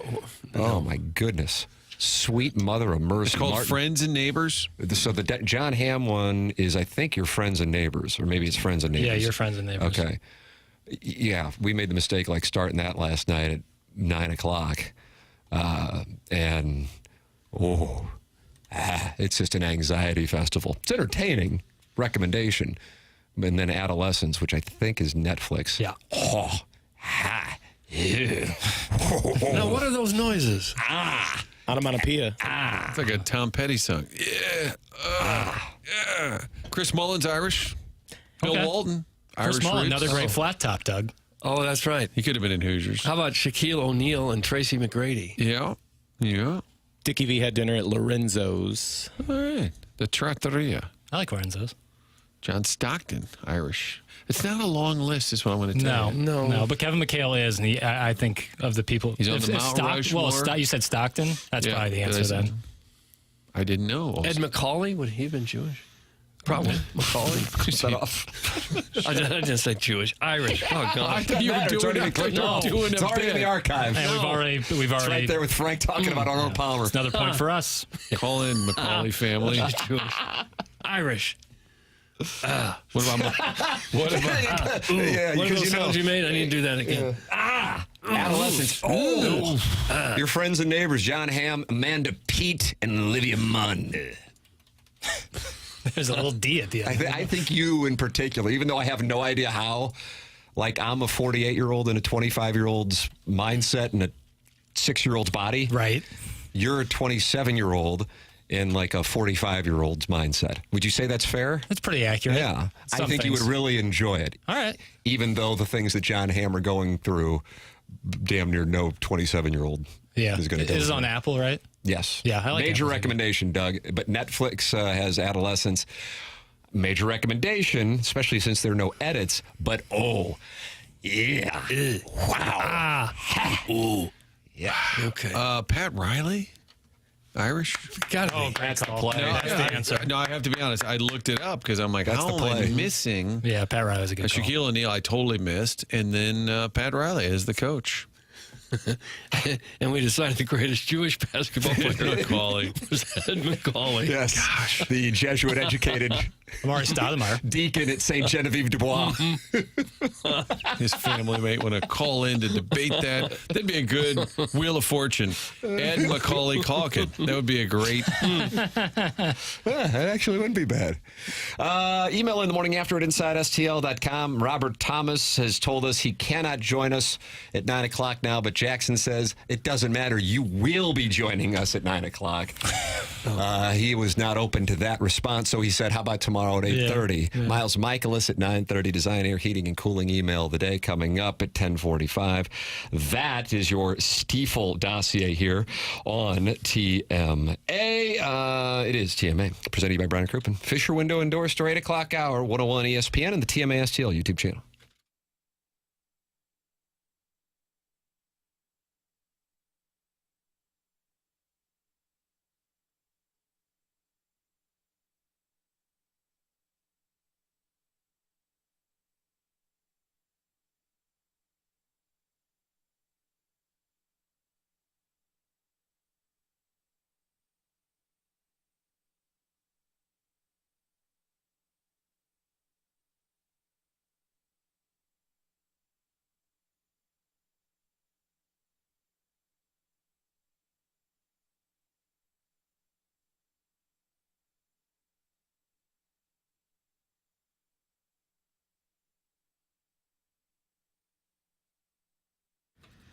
Jackson calls it Snooks. I call it Schnooks. They're all around the St. Louis area. For all your grocery needs, you stop by your friendly neighborhood. It is Schnooks. I think it is, yes.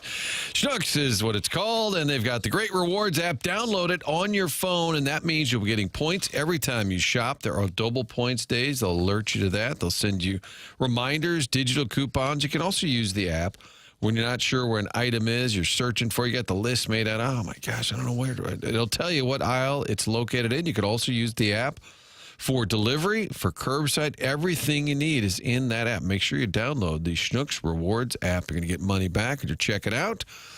You let them know what your rewards is, and then they'll say, hey, you got $10, $20. Want to use it towards your purchase, or you can save it for down the road. Again, double points days. Surprises on your birthday, a little treat for you. It's all part of the great service you get at Schnooks. They've been saving you money as best they can on your groceries, and now you can even save more with the Schnooks Rewards app. Download it today.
Under the arch, we bring the fight. Benny in the net, holding the line tight. Blues charging forward in the playoff light. Joe Blues got us on a roll. Thomas and Cairo gonna light up the goal. With the note on our chest, we won't stop or fly. 2025, we're bringing home the cup. Doug, how you like this one? I don't mind it. This is the country version. I would like something with kind of a Mills Brothers feel to it, a vibe, something old school, catchy, charming, sing along Like with the it. Cardinals are coming, tra-la, tra-la? Something like that, yeah. Papers, how'd you like that? If I had to rank, so those are the three we've played. We've played three of them. And these were all sent in by the same artist. Yeah. Emailed to me, Doug. I believe that it goes for me chronologically. The first one we played was my favorite, then the second one, then that one. Personally. Okay. Doug, the rankings are in from Jackson. All right. Robert Thomas is going to join us tomorrow now. There's an update to your Stiefel dossier at 8:30. Miles Mikolas is going to join us coming up at 9:30. Cardinals and Mets this evening in New York City. Palante against... the Mets were thinking about calling up their top pitching prospect because... the hell's the guy's name? He's on my fantasy. Griffin McKernan, is that it? He was sick? Yeah, that's who they have listed on. Right, but now I think they're going to have him start instead. So, Anyway, Cardinals with 4 against the Mets. And, Doug, the Cardinals are coming tra-la, tra-la. Now, the Cardinals have a good road trip. And then come back home for a Friday night game against the Brewers. And the Blues game is not on that Friday night. And Martin, it's 75 degrees in St. Louis. Do we see a material increase in attendance for that game? If the Blues are not playing. Yes, absolutely. We got to take that out because that would not be fair. And we're looking at the Blues.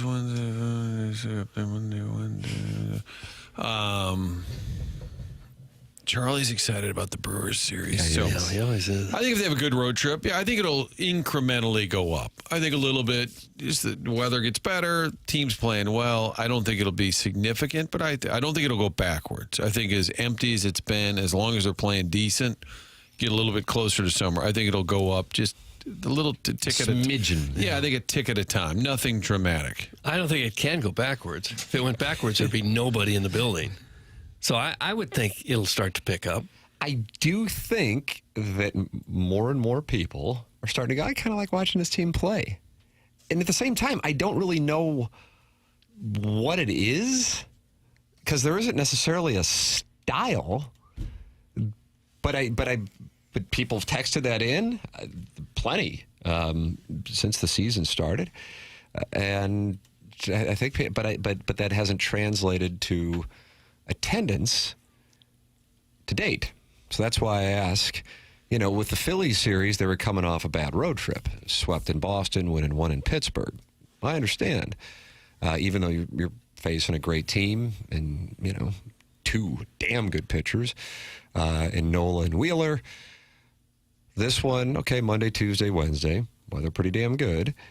All right. Now, what if you have the Blues playing on Thursday and Saturday as an example, which is what it could be. We think if Cat Williams plays ball. That's right.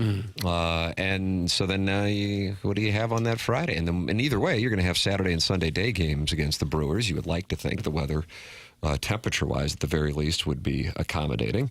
And I'm just trying to get a gauge on it. So I ask people in the audience, are you now more apt to go to a Cardinal game, whether it be because of the fact that at this point, they're at 500, or are you still like, nah, not interested? I'm either choosing not to go or it's just not worth it to me for financial reasons, the cost of all of the experience when you include parking and ticket and concessions. I'm trying to get a gauge, Doug. I'm trying to get a gauge. Okay. That's where I'm trying to go. I think maybe much of the fan base was so turned off by what didn't happen over the offseason that they were prepared to be angry and upset with the team and turn it off. And it might just take a while to reverse that. Even if the team is a contender this year. It's going to take a little while for that disappointment and the anger maybe over what they did in the offseason. This gentleman has sent this text in 3 times in the last 90 seconds and all in caps, So one it exclamation must be point. read. That's correct. That's the way that works. Right. If you want to know the secret to your text being read, send it in 3 times in 90 seconds and all caps with exclamation points. Screw the Cardinals! They're taking fans away from the Battlehawks! It's from the 636. What? Jackson didn't like it. I think the Battlehawks are disappointed that they're going more head-to-head with baseball. In all honesty, I think that league in St. Louis, if the UFL was playing in late February, more games in March, and now they're kind of falling into soccer and baseball season more so, whereas before it was just a little bit of soccer competing. So I think actually the Cardinals playing now is, believe it or not, I know they're probably being sarcastic. I think it is affecting Battlehawks sales a little bit. Big game with Arlington. Tim, did you see that Wade Phillips stepped aside? Yeah, I saw that. I don't know what that's about, but he's an older I don't know why he's doing it even. Coaching the Brahmas. Doug, Yes, you like the indeed. Brahmas? I don't mind the nickname, yeah. Okay. The champions, and I saw that. I was reading about that yesterday, that Wade Phillips, for undisclosed reasons, stepped aside. And it sounds like it might be final, even though that's not what I mean, he started coaching in 76, I think. His Twitter handle is Son of Bum. That's right. I love Working that. with his father, Bum. Guys, I actually got the FanDuel app, and I'm loving it. I actually feel a bit more connected with the team. I almost feel like those who are actually starting to stream might actually gain better with the team there, since you actually have great direct access now, and it feels pretty affordable. I'm actually interested if we get a boost to the viewer numbers. I'm watching every game on my phone, laptop, etc. It's from the 3 and 4. Gotten a lot of those texts, and that one surprises me.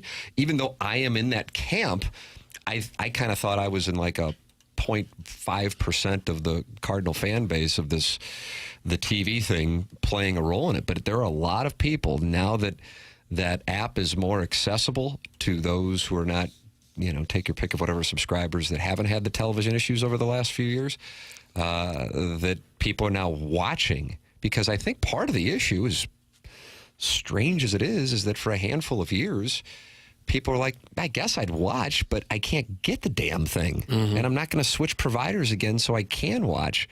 So now that people can get it, and it is easy, certainly easier, the easiest was when you just hit channel 37 and went to your cable, and there it was. But it's much more accessible this year, that people are watching and enjoying it and seeing some young players, and you start to go, okay, they might not do much this year, but I can see this guy being a key guy, and you start to see some development. I think that might be where it comes from. Yeah, I think so. It's a big selling point for everybody to watch the game, get to know the players a little bit better. Yeah. Might be on my whimsical side. I'm very in touch with my whimsical side. Oh, yeah. Put that off. And this isn't something that's really quantifiable, but it just looks like the team has a little bit more fun than it had in the A little more last 2 jump. years. Yeah. And again, this could be... I agree with you on that. Yeah. I do agree with you on that, and I don't necessarily know why, because there isn't all that much of change year over year. I can't imagine in any capacity that Paul Goldschmidt was like, hey, we can't... Paul Goldschmidt just went about his business. Right. Super kind guy, almost apologetic. I think he did the same thing with you, Martin. We'd do interviews, and he'd go, I'm sorry. We'd get done, and I go, hey, man, there's nothing to apologize for. You are who you are. It was at the end of the whole season last year. We knew he was basically leaving, and I said, hey, because I'd asked him something about his future. I said, have you talked to the team? What have they told you? And he said, I'm going to keep that to myself. It was kind of an awkward cutoff question. Then after he said, sorry, man, I said, no, it's fine. I don't care at all. I said, I appreciate you always being available. Just kind of sort of thanking him for his level of cooperation for 6 years. And he said, he goes, I know I don't really give you guys much to work with, which I kind of respect it. Yeah, I do too. I mean, hey, that's somebody's personality. God bless him, And hey, he is pro through and through. Lance Lynn is incredible amusement. Kyle Gibson, great guy. I think he's going to be on the program coming up. So I'm just going, okay, why has that sense changed? But I do get the same sense. Maybe it is something, and not because of the way Goldschmidt conducted himself at all, because as you guys just said, first class, just wasn't necessarily the most outgoing with media, but something about like the players, the younger players, the younger birds, knowing that Goldie was leaving the offseason and Arenado was rumored to be traded, and it was kind of like, all right, so it's going to be on us, and we're going to do it a certain way, much more, probably a more fun, energetic kind of way. And I've noticed it. How about this? Young guys not afraid of being benched or sent down after a bad game equals the team having more fun. I like that Masters thesis. Yeah, I think there's a lot to that. I really like that text that comes from the 314. If you ship out Jordan Walker for 3.5 months and you're in that room and you're like, that dude is like the next big thing, and they can ship him out for, oh my God. None of us are safe. You probably are on pins and needles. It's not just some random reliever who gets bounced back and forth. When they do that to him, I'm sure that does send a message in the room. All of that said, Tim, I don't want to disrupt great Cardinal conversation. Oh, but are we in about 9? We're in the 9 o'clock hour. Mark Han, Evergreen Wealth Strategies, 9 o'clock hour. Martin? We sort of blaze through 8-2 and 8-3 as topics. Now, Jackson, I'm not burning them. Uh-oh.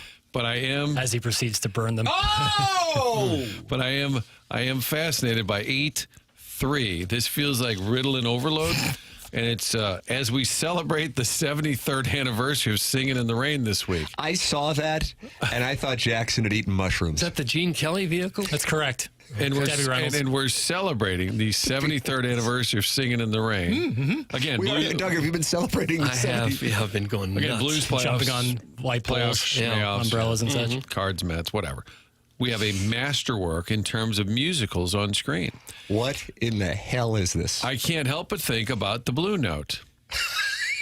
As we celebrate the 73rd anniversary of Singing, I can't help but think about the Blue Note. So stick with me here. And we're not burning this by any means. We're just reading it intently. Yeah. Would this season be as close to a masterwork that a GM in any sport could pull off?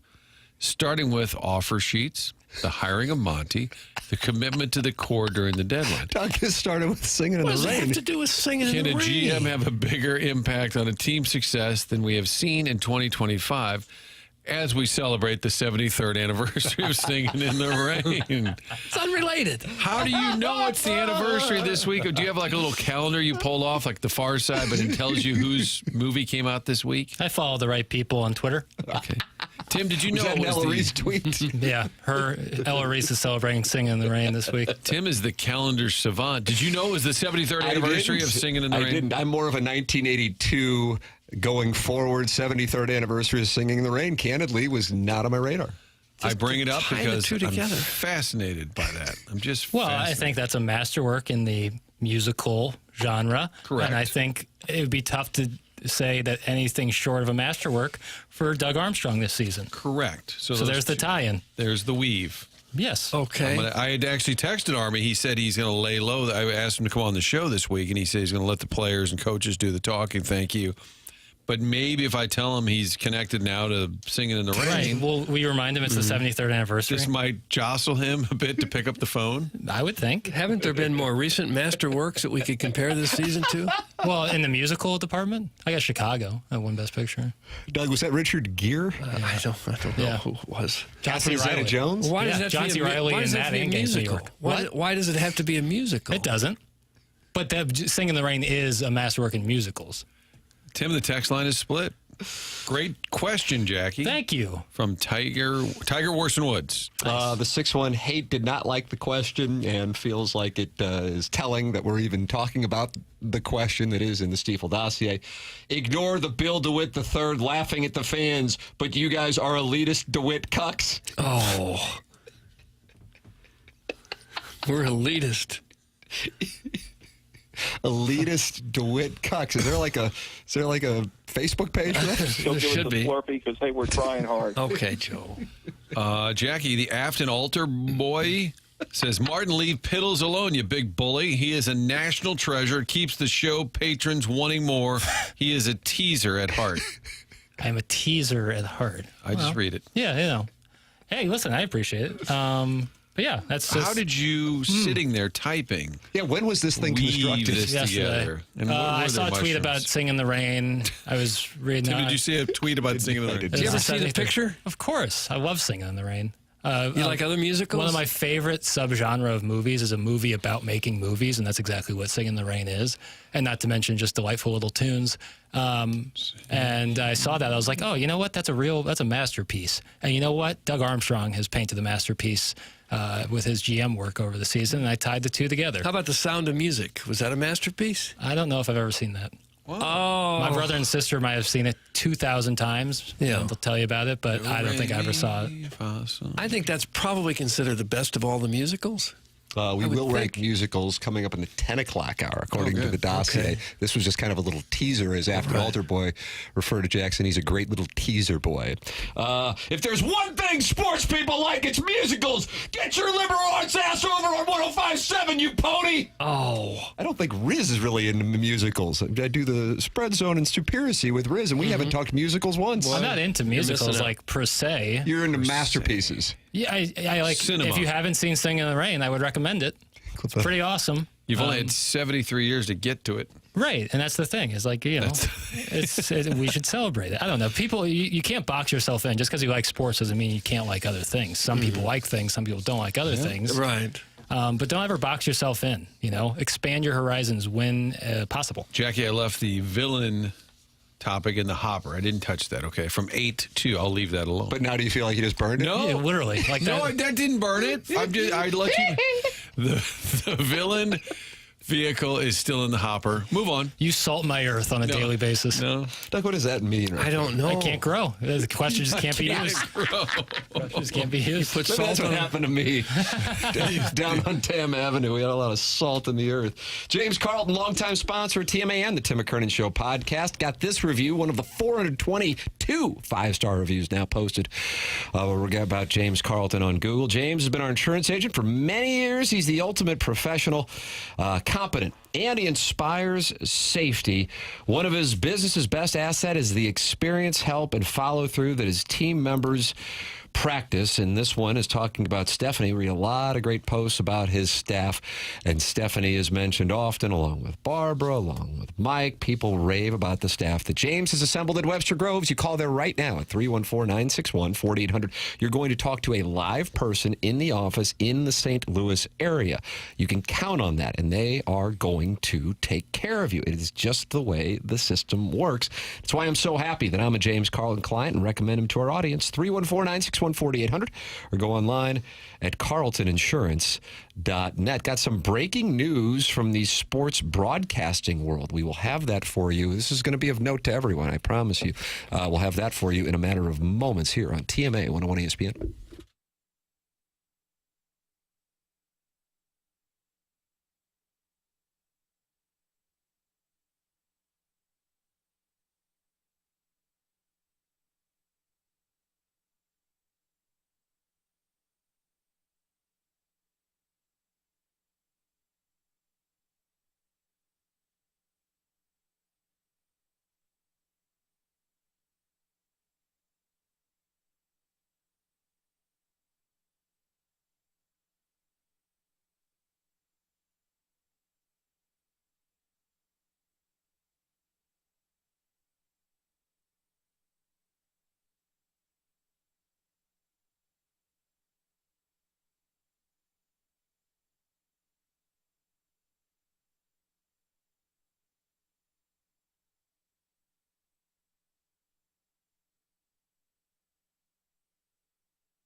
This is Action Jackson with a Sports Center update. That's brought to you by Saliga Heating and Cooling. The Cardinals win yesterday over the Houston Astros. That's 4-2 on the homestand.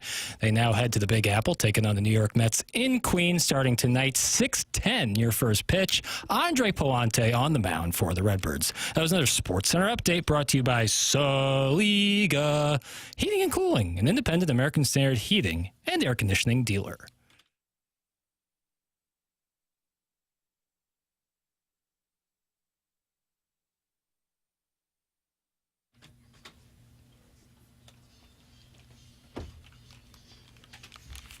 Doug, this make you think of Doug Armstrong? Yeah, it was my first thought there. The Cam Fowler acquisition on a Saturday morning in December. Took me back to Gene Kelly. It's TMA 101 ESPN. Mark Hanna, Evergreen Oil Strategies, 9 o'clock hour. Miles Mikolas coming up in about 15 minutes on the Collier and Thompson phone lines. Breaking news from the sports broadcasting world. After 38 seasons, Lee Corso is retiring. He is going to do week 1 of College Game Day, and then he will step down. So August 30th is the week 1 show, and then Lee Corso, a legend on what has become a staple in the college football world, will retire. He's 89 years old. Wow. It's about time for him to take it easy and just relax a little bit. Although I'm sure he loved doing what he did. He looked like he had a great time up there. And he was a fun guy to listen to. I always liked the mascot over his head to pick the winner there.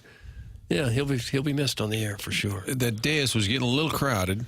They always had about 9 people on there, and then they'd have the coach of the team playing. And no, he was great. I think he got Pinkel ticked off. He did the game when they lost. Tim, did they lose at Troy on a Thursday night? They did. And Lee Corso pointed out Pinkel's record when trailing at halftime or something.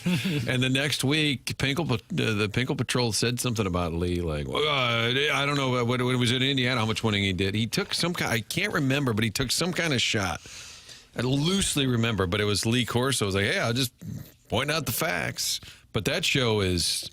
And I know Fox is trying, and they tried to steal Reese Davis. Yeah, I was listening to a podcast, Andrew Marchand's podcast, and they were talking about that. He loved that they went after him. I'm sure Reese Davis loved it even more because that led to a bigger deal for him at ESPN. And he's certainly a great point guy on that show. So they, in the last handful of years, they've added Saban and Pat McAfee. Stanford Steve now goes on the road with them. But yes, I guess you're right. It is indeed a crowded, Doug, would you call it dais? I guess that's right. Dais, sure.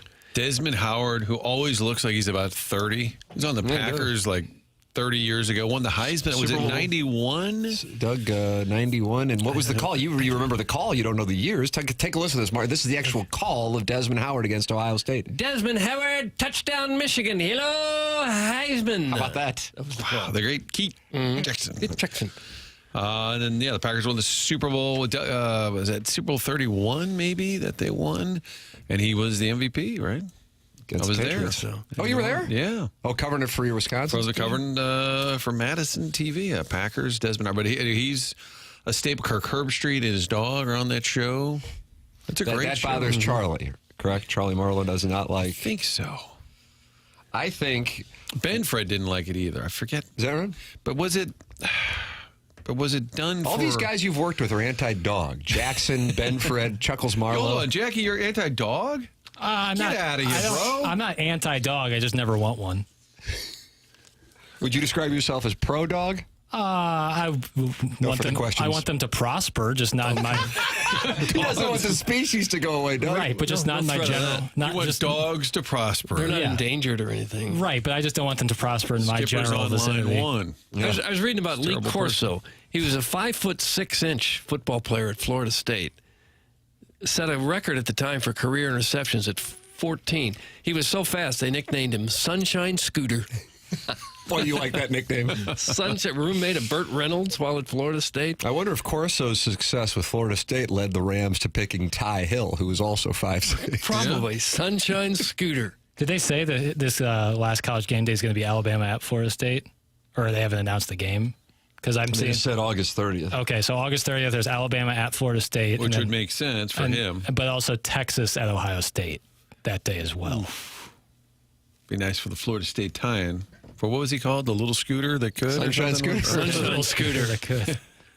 Offered a contract by the Brooklyn Dodgers as a shortstop.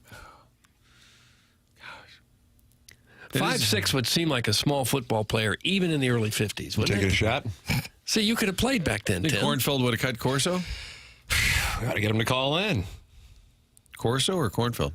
Both of them. Both. Hey, did I miss the Robert Thomas interview? I was really hoping to ask him if he's ever seen the silhouette of a rogue Clayton woman in his windows when he's relaxing at night. Thanks, I'll hang up and listen. That's the self-made stay-at-home Ledoux mom taking a shot at Sharon and Clayton, who likes to boast that she knows where all the Blues players live. Boy, this warfare, Doug, on the Real Housewives of TMA. It's going to be something. I actually think if you followed through, people would watch. I absolutely would watch. And number one, I'm happy to invest. And number two, I'm happy to do whatever I can to make this a reality. Okay. I am bullish on the Real Housewives of TMA. Well, we've got a little studio here. Maybe we should do the podcast. Well, these guys, the Video set they podcast. built for the spread zone is. Have you had a chance to see? It's just right down the hallway, Martin. I don't know where your onboarding takes place, but I'm always in such a rush to get to onboard. It's unbelievable. I want to start doing some of the Tim McKernan show things back there. It's the set that they built, so that'd be perfect for the Real House. I mean, I know you got to deal with Brio, but Well, the stay-at-home Ledoux mom would have to show up in drag because I'm sure that's a gentleman. He's not going to qualify. He just isn't. Unless he shows up in drag. And then, of course, we would let him on. Sharon and Clayton is now sending in pictures of herself. I don't know what to say. With the Wisconsin Badger. Oh, so now we have an alliance. Art Martin, because of your Wisconsin connection, thought you'd find this funny. I once partied with Bucky at That would my be niece's that's the wedding mascot. reception. Okay. Pro tip, not a good idea to get this close to Bucky. He stinks. Oh. Fun night, though. That's from Sharon, and she's in Clayton, Sanibel, Maui, Michigan. I think that's a common mascot trait, that the outfit gets a little bit 'Cause it's hot in sweaty, there, and it's hard. You can't take it to the dry cleaner. Oh, I thought it was like an actual badger. What? I thought it was like a live badger. Well, I wouldn't recommend Bucky getting near Badger?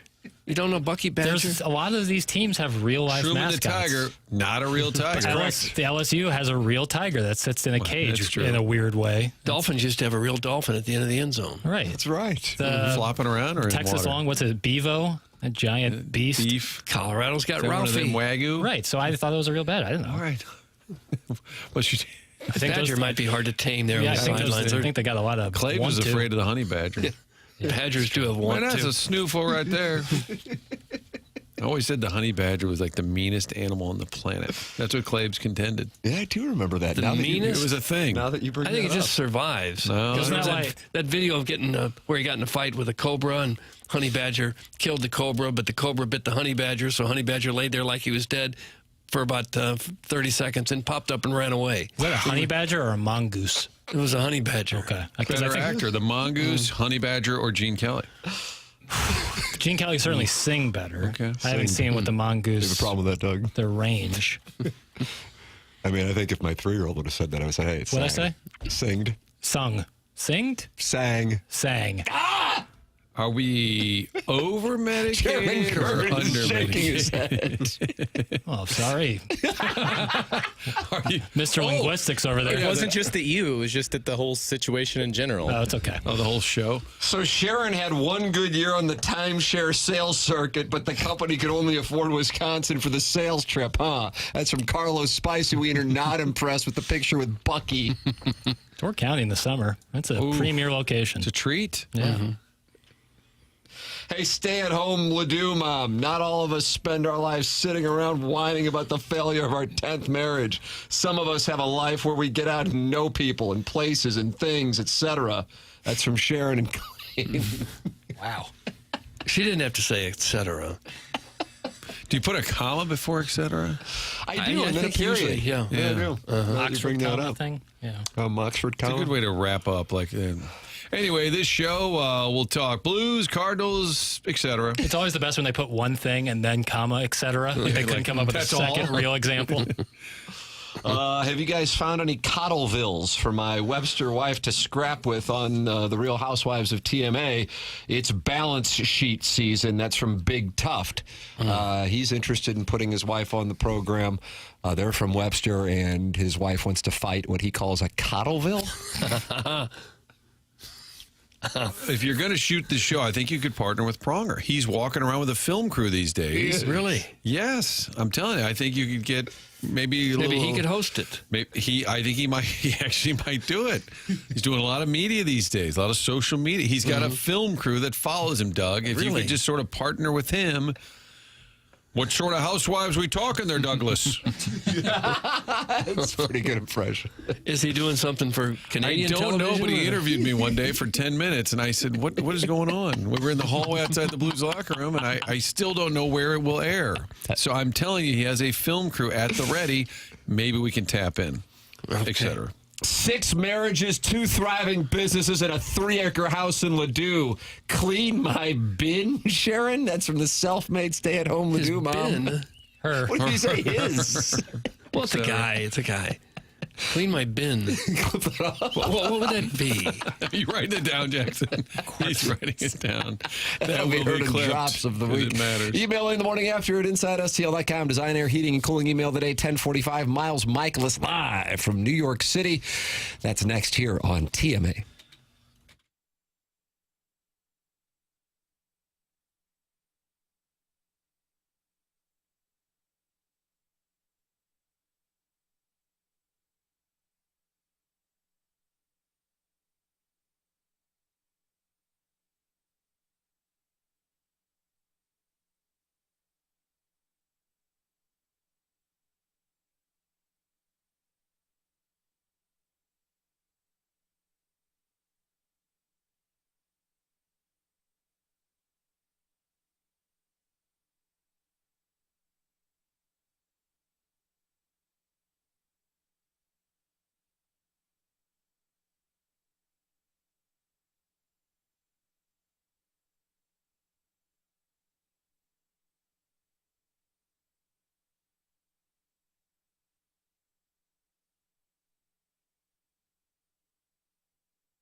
you Bill, Bill, Bill, Bill. DeWitt, that is the man at the top. Open them purse strings, tired of the slop. Jackson, what do you put this as negative? What do you mean it's negative? Miles Mikolas is on hold, and then you play this. What? Here we go. All right, This is now the- it's the good. chorus. If Miles is going to enjoy this part. All the haters be singing their tune. They'll be playing in October when you're on your pontoon. There we go. They young gray. They young gray. Oh yeah, boy.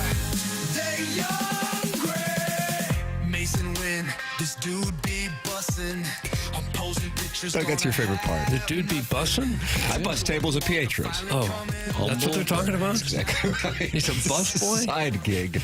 Ladies and gentlemen, you are listening to The Morning After on 101 ESPN and the TMA STL YouTube channel, youtube.com/TMA STL. Tim McKernan, Doug Vaughn, Martin Kilcoyne with you on the program. Jackson working the green room, and during the commercial break, he was talking it over with Cardinal pitcher Miles Mikolas, who now joins us here on the Collier and Thompson phone lines. Miles, good morning. Did you get a chance to listen to that song that one of our listeners produced titled Youngry Birds, a tribute to the 2025 St. Louis Cardinals? Good morning. Good morning. I heard some of it there. You said it's the Youngry Birds? That's Youngry right. Birds, a phrase Victor Scott, he was trying to say the team is young and hungry. We were down there doing the show at spring training, and it got combined accidentally into Youngry, and it's kind of gained steam here. All right. Well, whatever gets the kids talking about baseball, I guess. Whatever gets them, whatever gets it buzzing. See, there you go, Doug. That sounds like an endorsement to me. A ringing endorsement. Hey, Miles, did you know that Victor had his own recording label, that he is Argo in his other life? Yeah. We found that out pretty quick when we all met Vic last year. You got to make the guy sing on the bus, and we did a little singing competition in spring training. So we knew that he had, some extracurricular skills. Huh. Do you sing yourself at all? What was that? I said, do you sing yourself at all? Are you a singer? No. I mean, maybe in the car when I'm by myself, but not, to the kids, the Disney stuff, the classics. Yeah. Okay. The best thing about that song, though, is it managed to rhyme pontoon in there. So all the haters are going to be laughing when we're on our pontoon. I'm guessing, Miles, as a fisherman, do you own a pontoon? That's a good question. Yes, I do own a pontoon boat, actually. Wow. I've got my offshore fishing boat, and then I've got my pontoon boat for the river and the sandbar with the family and the kids and the dog and everybody. So there we go. So he's on board with the pontoon. Yeah. What's that intercanal, Tim, as you go up and down the canal? Yeah, the intercoastal people, you pay them for a little tour, and then they go, oh, Tiger Woods lives there. Oh, yeah. Greg Norman lives there. And then Jupiter Island. And then they might just be making it up, but it works. No, you can buy it. I remember when we were talking to you when we were down there at spring training, Lars Nootbaar was enjoying, I think, mocking, candidly, the frustrations you were having with building the home. What is the status on the home building currently, Miles? They're moving stuff in. It's a work in progress, as with any move, but we're getting in there piece by piece. All right. It's been a process, Doug. Building the home in South Florida at this particular moment, that'll put the man to the test. Had to be a great place to grow up, though, down there in Jupiter. Did you play baseball all winter long? No, actually. I was fortunate enough to grow up in that, we played other sports, even if we could play baseball all year long. In the winter, you play basketball. In the fall, you might do a little bit of travel baseball or some fall ball. And then you played baseball in the spring. And then I do like 2 tournaments early in the summer, and then I played some basketball in the summer too. But never just all baseball all the time. That's not it for a kid. Kids got to play all the different sports. Yeah. Were you that little league pitcher, though, that your coach wanted you to throw every game? No, not really. I was good in little league. My parents probably tell you that I was great, but I was good, but I don't think I was ever like the best of the best. You don't want to peak too early. You know, I mean, there's a handful of those, you know, Little League World Series kids, you know, running around in the big leagues. But I think the majority of guys, you don't want to peak too early. You want to peak just the right time.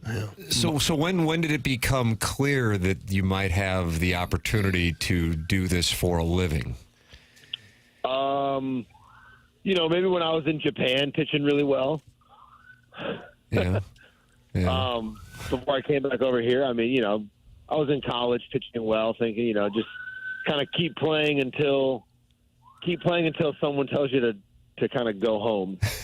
They haven't told me to go home yet, so I'm still playing. Well, you're pitching Friday night against the Mets. It's part of the six-man rotation. How do you view that? Mats was great yesterday, but as a guy who's used to a routine, how do you like it?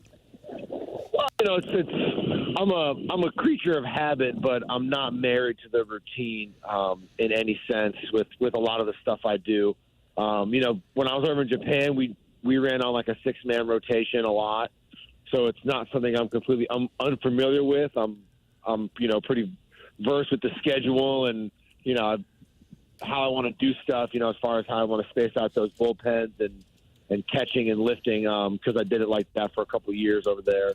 You know, but in an effort to keep everyone fresh, you know, guys are good when they're fresh, keep everybody fresh. And, you know, we've got a lot of talent. So, you know, it's easy to do it on that front. And, you know, if it's something that works, I say, why not? 18 games into the season now. Are the guys feeling pretty good about the way things have played out so far? I mean, the team didn't have a whole lot of high expectations, I don't think, nationally anyway. But it kind of feels like things are coming together, doesn't it? Yeah, well, you know, I think, you know, as far as expectations go, those are always outside expectations. You know, I think if you talk to anyone on any team when they leave spring training, you know, they're going to tell you they're going to the World Series, right? World Series or bust. You know, so whatever the outside expectations are, I know that our expectations as a team and in the clubhouse are, you know, to one, you know, have fun and enjoy each other's company, but to win as many games as possible.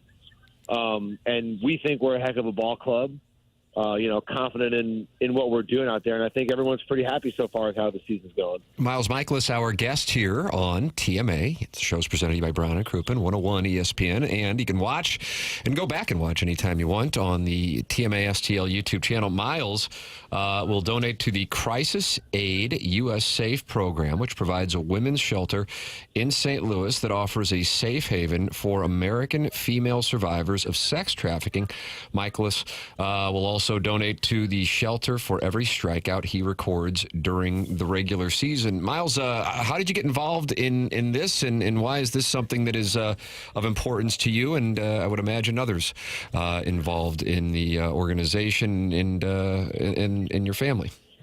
Yeah, you know, I've been involved with Crisis Aid for a few years now. You know, it started when I signed with the Cardinals. You come in the clubhouse, and one of the first things Adam Wainwright will ask you is, you know, what are you passionate about? What do you want to, you know, what kind of charity thing can I help you get set up? And he does all that through Big League Impact. Anyone looking to know more about that, you can go to www.bigleagueimpact.com and check that out. There's, you know, tons of players, tons of charities. You know, you can find what you like and donate, whether it's to me or anybody. We appreciate it.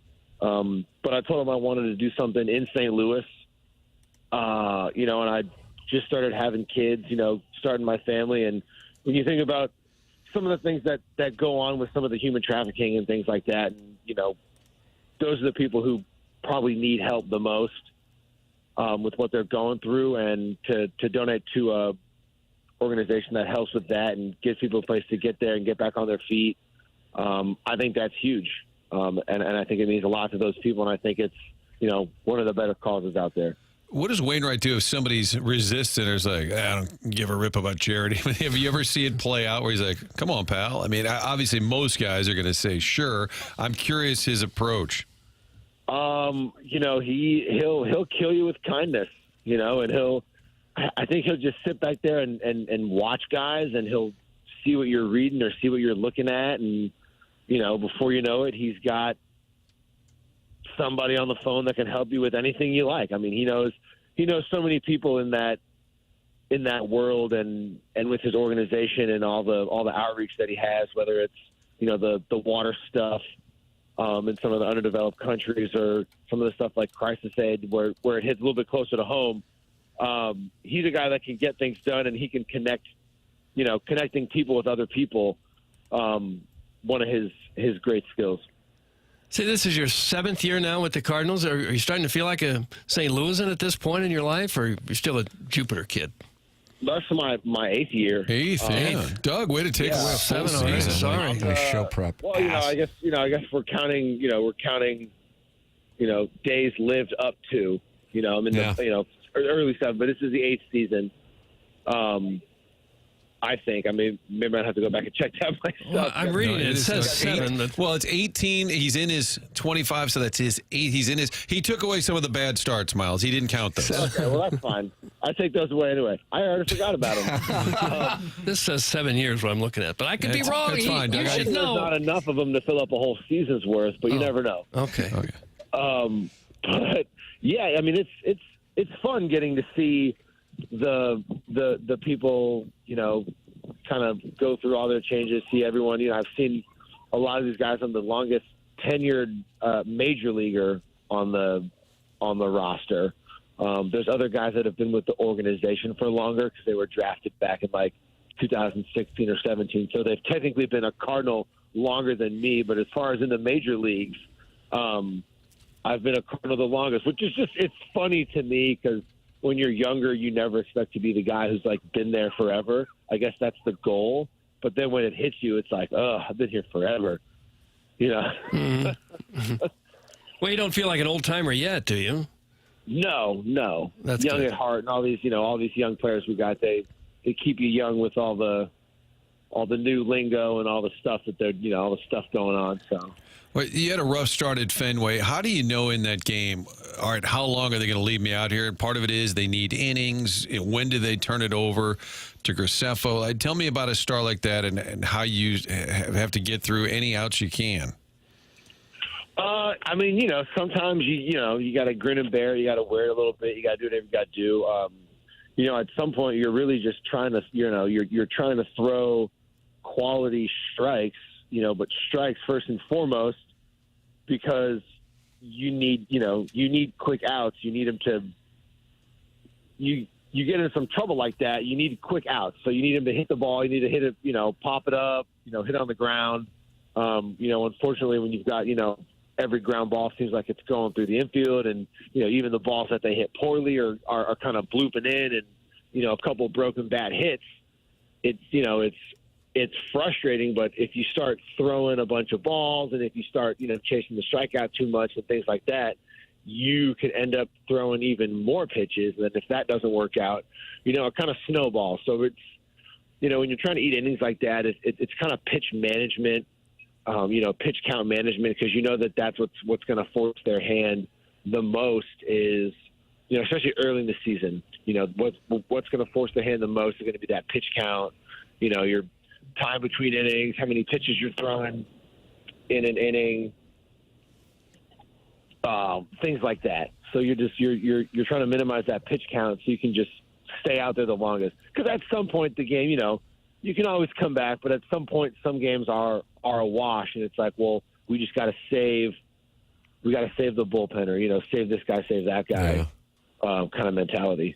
Doug, I need to issue an apology to Doug because I forgot Miles missed the 2020 season, right, with injury. So maybe that's why. So he's been here 8 years. Okay, 7. so Doug, I'm sorry. I would like to rescind all critique. Do you need some time away? Yeah, I need some time away starting at 10 o'clock. Yeah. Well, that was the COVID season. I don't even know if that one. I don't know if does that count. It may not count. Oh, that's the truth.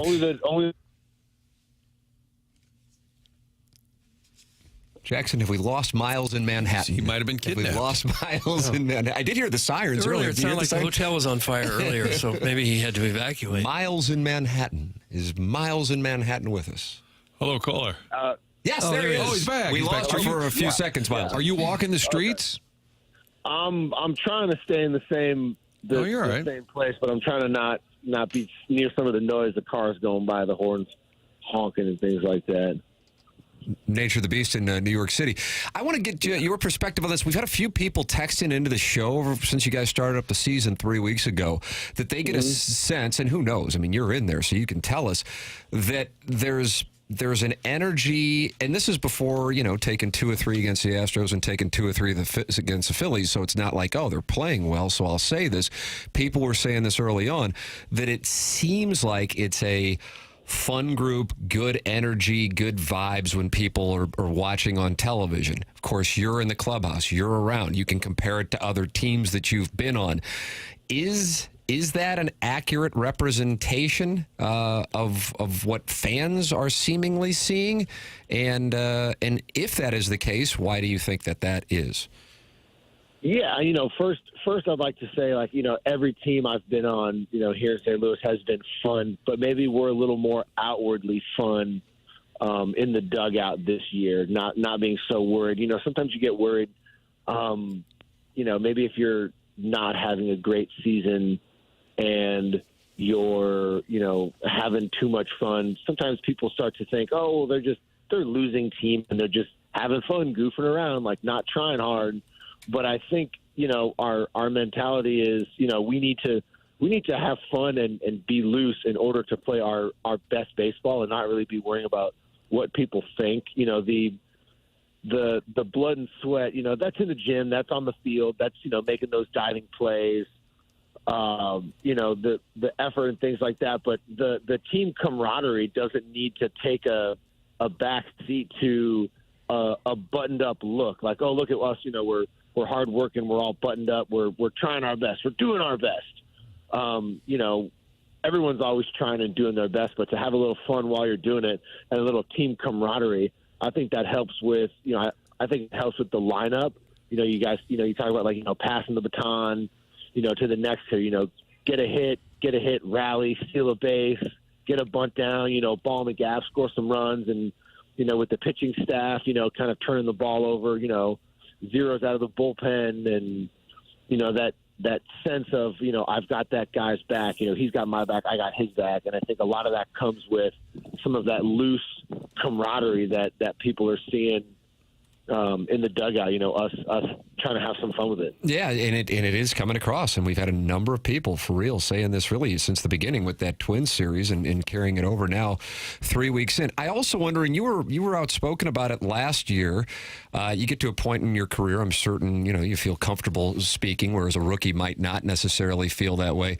And I sensed this too when we were down at spring training, that either it's a chip on the shoulder of some guys, or just to kind of we have something to prove, and we know that people aren't necessarily picking us, but we're using that as a source of motivation. Is that going on with this team this year, Miles?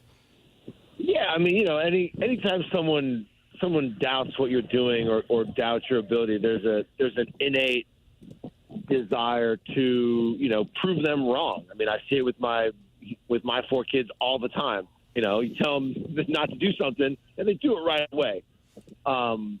So that, there is that instinctual pushback, but, it's also, it's mildly offensive when you tell a team of professional baseball players, we don't think you're that good. It's like, well, we'll show you a thing or two.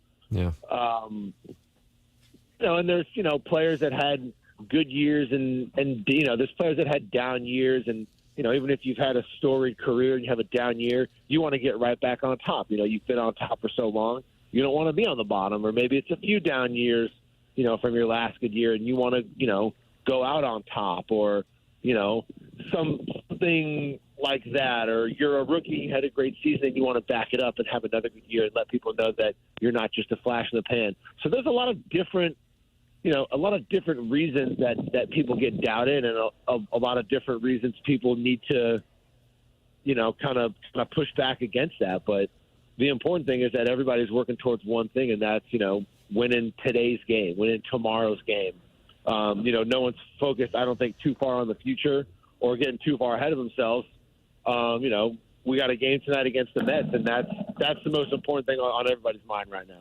The team off to a 9-9 start, fresh off a 4-6 on the homestand, now 4 against the Mets. Miles Mikolas, not only kind enough to join us here on TMA and 101 ESPN, but also to give his time. He will donate to the Crisis Aid U.S. Safe program, which provides a women's shelter in St. Louis that offers a safe haven for American female survivors of sex trafficking. Miles will also donate to the shelter for every strikeout he records during the regular season. You can learn more at bigleagueimpact.org, all in St. Louis. Bigleagueimpact.org, all in St. Louis. Miles, thank you so much for getting up and joining us here in the morning while you guys are on the road in New York, and best of luck in that series and in your start tomorrow night. Really appreciate the time, man. No, thank you so much for having me. Always a pleasure to be on, and hope to talk to you guys again soon. Looking forward to it. Thanks, Miles. It's Miles Mikolas with us here on TMA Live from Manhattan, where the Cardinals will head over to Queens and take on the Mets here. I'd say that the bus is going to leave, Doug, I guess in about 5 hours. I think we should clip off that sentence where he said, "We'll show you a thing or two." You like that? Chicago's my town city. Every time the Cardinals win, we need to hear that. We'll show you a thing or two.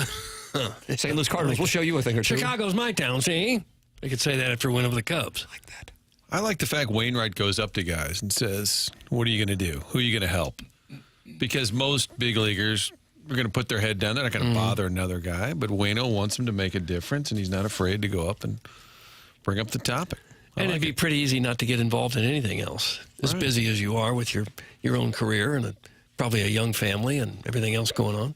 I'm going to Chicago. Stand up. Right there. Mm-hmm. It's a perfect example. Tim McKernan, Doug Vaughn, Martin Kilcoyne with you in the program. Miles Mikolas with us. Robert Thomas had to reschedule. He's going to be with us tomorrow at 8:30. Bernie Federko with us earlier. You miss anything, podcast at Schaefer Door Company, sponsor the podcast on 101 ESPN. Download the 101 ESPN app, which is brought to you by Dobbs Tire and Auto Centers. And there's also a TMA STL app you can download as well. The program's called The Morning After. It's presented to you by Brown and Crouppen, 101 ESPN, and the TMA STL YouTube channel.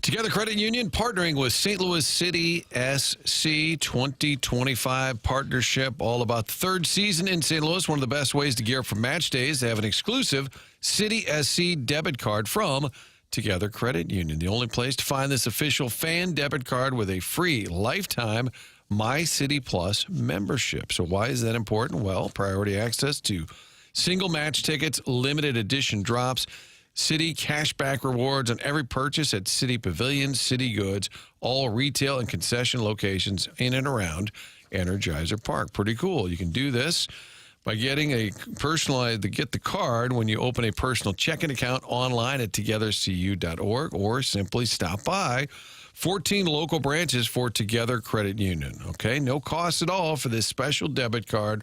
Don't wait. Sign up today. Show your pride for St. Louis City SC. If you're into the soccer team, this is for you. Visit togethercu.org for full terms and details.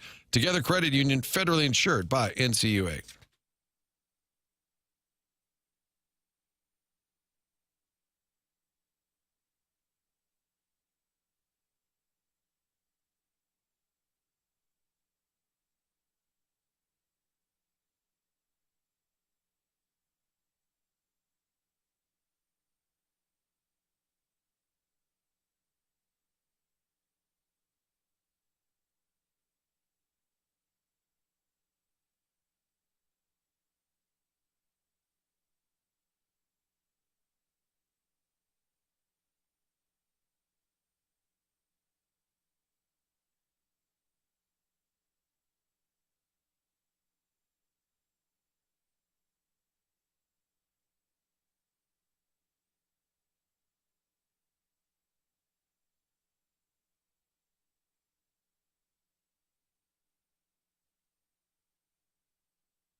Doug. John Belushi. Is this when he was eating in the cafeteria, right? Spoiler alert. Right. Well, the movie's been out a while. Good or bad? Great. Wow. Ooh. An unremarkable Best Picture winner. 1978. What one? Deer Best Hunter, Picture? maybe? I feel like that could be the case. Take your calls. Was this better than Singing in the Rain? Different. Well, I would say,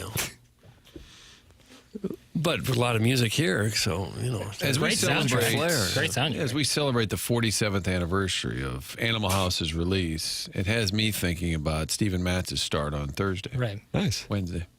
Whatever day it is. Expand your horizons, I say. It's 10 o'clock. Martin, you're still here. Onboarding delayed today. Heim said it's fine if you stick around for another segment. Is that I kind of lost track of the clock.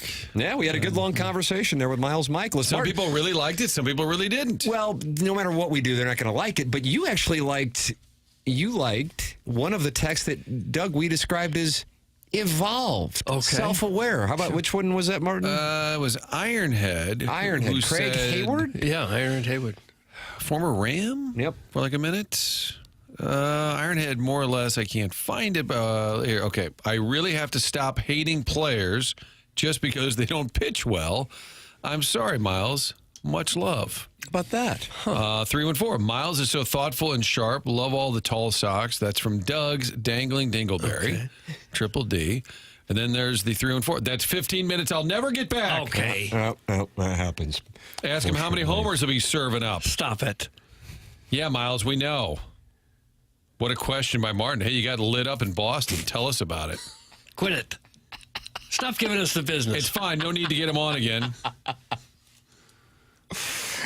They hate everything. Please go home. You've just kind of, that's where you've arrived. It's TMA. They hate everything about the program. It's presented to you by Brown and Crouppen on 101 ESPN and the TMA STL YouTube channel, joined earlier by Bernie Federko and Miles Mikolas as the Cardinals get underway with the Mets. And Martin, we understand that the Blues and Jets schedule will be announced sometime in the very near future, but we do know Saturday, 5 p.m. with storms in the St. Louis area. It's already getting underway with a lot of rain in the area already, even more expected on Saturday and Sunday. So, Doug, snuggle up with me, and we'll watch Blues and Jets at 5 p.m. on Saturday, and maybe a little RBC Heritage live from Hilton Head at Harbor Town. So even if we can't go outside, plenty to enjoy on your television in addition to a 4-game series in Queens. Yeah, okay. Cuddle up. I'm not going to cuddle with Hughes. Hughes guys. 12 p.m. is what I'm told. The full playoff schedule will be out at noon today. So we'll find out what they got done with Brooks and Dunn or Cat Williams next weekend. Enterprise. This is kind of fun. I think they'll move Brooksy and Dunsey on Friday. To where, I don't know. Then that gets you a Wednesday, Friday home. My understanding is that whoever doesn't play the date they were scheduled, whether it be Brooks and Dunn on Friday or Cat Williams on Saturday, they are going to move to Sunday. Okay, that makes sense. So that way they're already in town, and then they can just move to Sunday. So it's not a big ask. I mean, but if you had people traveling in for it. But either way, that means that the Blues will be playing on either Friday or Saturday. So, Martin, what that tells us is they're going to be playing on Wednesday. So either kind of lock Wednesday, that in, Friday. which therefore means Saturday, safe. Monday, Wednesday, and then it's either Friday or Saturday. Although if I'm selling tickets, I kind of like Thursday, Saturday. I kind of like that for my home crowd. But either way, I think you'll fill it up no matter when the game is. Oh, you better believe it. Yeah. I'm fired up, man. They might drink a little more if it's Thursday, Saturday. That's what I'm kind of thinking, that Thursday, Saturday layout is nice, but Wednesday, Friday's fine. You're in the playoffs. Nobody cares, Doug. Just play the games. A lot of logistics chatter. And we can count on, outside of the Saturday, puck drop at 5 p.m., 8:47 puck drop, even though it'll be announced as 8:30 for the Monday night's game. Randy Bachman will be there, but it'll be listed that means I have at 8:30. to make sure I'm up at 4:30. Don't look at my phone. And then I watch the game live, quote unquote, at 4:30 in the morning before coming in to do the program. That's how I do it. That's how I handle the Stanley Cup playoffs, because otherwise I'm up until midnight, and it just doesn't work for me. Jax, I would like to say our alliance is growing, despite me ruining some of your topics by bringing them up ahead of time and then not allowing you them to revisit the great Gene Kelly, Doug Armstrong tandem. Harrison's brother Master is not your favorite? No, he stinks. Oh. Well. Martin, stop asking questions. Wrap it up. Wrap it up. No need to get him on again. Please, God, no more surprise interviews, especially Miles. That was brutal. Him. We're going to block him. For the record. The one thing is he did invite me to be his partner and his member guest this year, so that's why I'm holding him. Oh. Okay.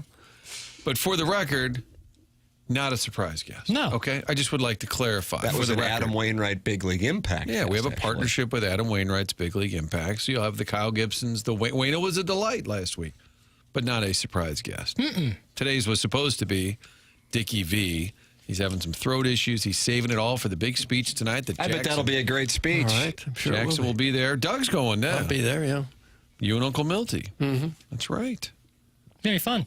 Looking forward to you. Are you bringing the love of your life? I am not.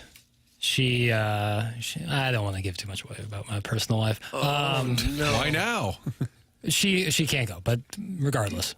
So you're taking her. He's flying in from JFK? No. My buddy private says my girlfriend's traveling this weekend. She leaves really early Friday, so she's not available. But my buddy Pete will be joining me. Pete's cute. I'd say. Looks a lot like me. Oh, no. Does he really? Yeah. That's okay. Is that self-indulgent? Kind of. Yeah. Has He's Sharon cute. Looks even like me. been to Heart and Soul? Or the Butchery? Give me a damn break, Clayton lady. That's from the self-made stay-at-home Ladue mom. Doug, Has she Heart even and Soul been to or the Butchery? How would we know that? Why would you ask us that? The Butchery, the thing attached to truffles? I don't know. Or is it truffle? I don't know. They don't let me in Ladue. Like you get off at the exit of Clayton Road and they say, turn around. Sorry. We can smell the South City on you. That's correct. Actually, that's what they say. Policeman with his hands up in the air, waving trying you to off. get through customs over here. Yeah, we pulled out his passport. A lot of St. Louis Hills entries. Yeah, they don't like that at all. Martin, we had one listener who said he tried to get into one of the fancy country clubs, and they said he was okay, but his wife just had too much St. Charles in her.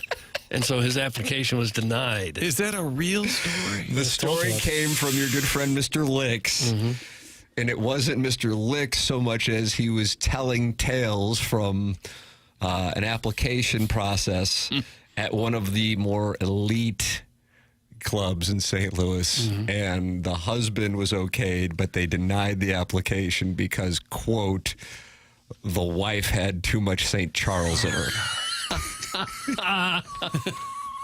Doug really enjoys that story.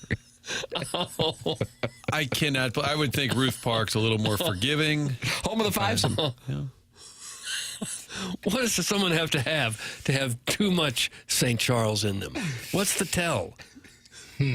That's a good question right there. Jackson, why don't you feel that? Why don't you put that on the dossier one day? What's the slow tell? day? You can't tell just by looking at someone if they're from St. Charles. Yeah, I don't think you can. No. You can't nail that down for sure. Uh-oh. Well, I don't know. Get an idea? He's getting a little comfortable. I don't know. I don't know what could be a tell.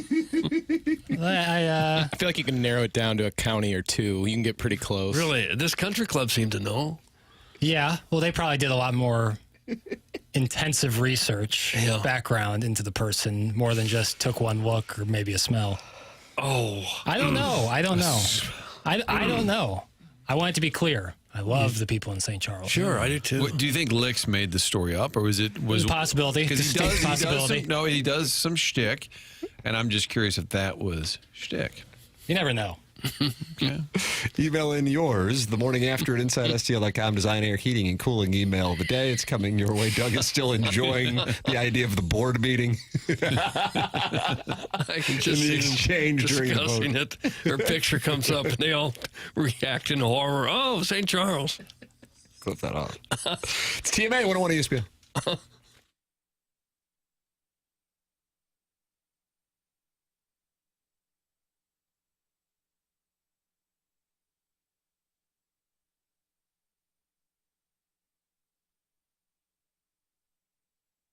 The weather is warming up, and now you are going to be spending more time outside. That is when you want to get your outdoor living space customized with Dan and his team at Aesthetic Design and Build. They have a showroom in Chesterfield Valley, or you can just go online at aestheticdesignandbuild.com. The custom work they do is really second to none in the St. Louis area.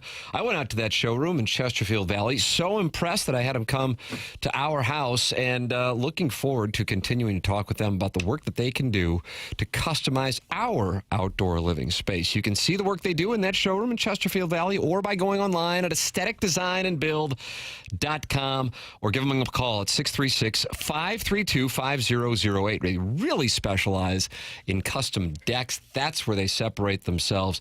If you are looking, getting a custom deck for your home, work with Aesthetic Design and Build. Online at aestheticdesignandbuild.com, and let them know I sent you their way.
This is Action Jackson with a Sports Center update driven by Johnny Londoff Chevrolet and Johnny Londoff Autoplex. Tomorrow night, tune in. NBA play-in action as the Hawks and Heat take the court. 5:30 pregame.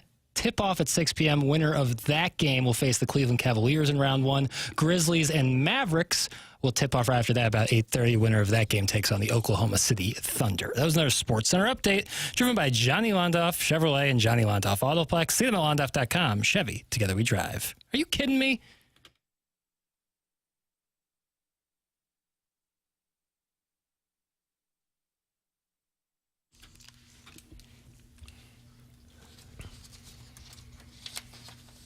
Doug Mark Morrison? I don't know the names, Tim. I mean, I'm going to go 96. I don't know the years, Tim. 97. Okay. And he was just arrested. Am I right on that? Oh, was he? Yeah. What do you do? He is a British gentleman. I think it was something over there, but hell, I don't know. It's TMA 101 ESPN. We've been joined by Miles Mikolas and Bernie Federko on the program. Robert Thomas had to reschedule. He will be with us tomorrow at 8:30. Joey Vitale, also friend of the program.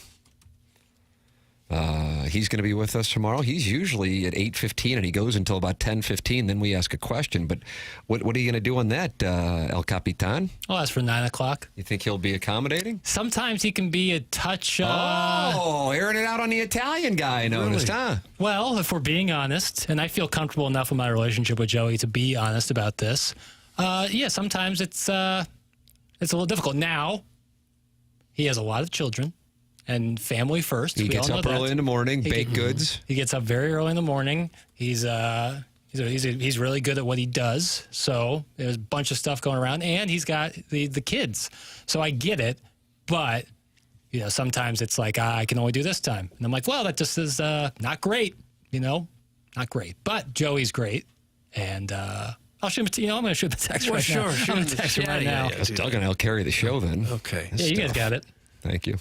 Yesterday, my real estate agent sent me a home that is close to Joey's, and I thought what it was an obviously snide remark. Doug, that is the brand, I believe, and being a godless pervert. Yeah. And I said, yeah, it looks like it's nice, but I always have been told that living next to a CBC grad is bad for property value. And real estate agent must have some ties to the Cadets because he said, yeah, outside of having a professional career in hockey, a wonderful wife, and a great family, he's got nothing going for him. I'm like, no! Take that. Oh, chopped you off at the knees. And you can't even tell. Like, oh!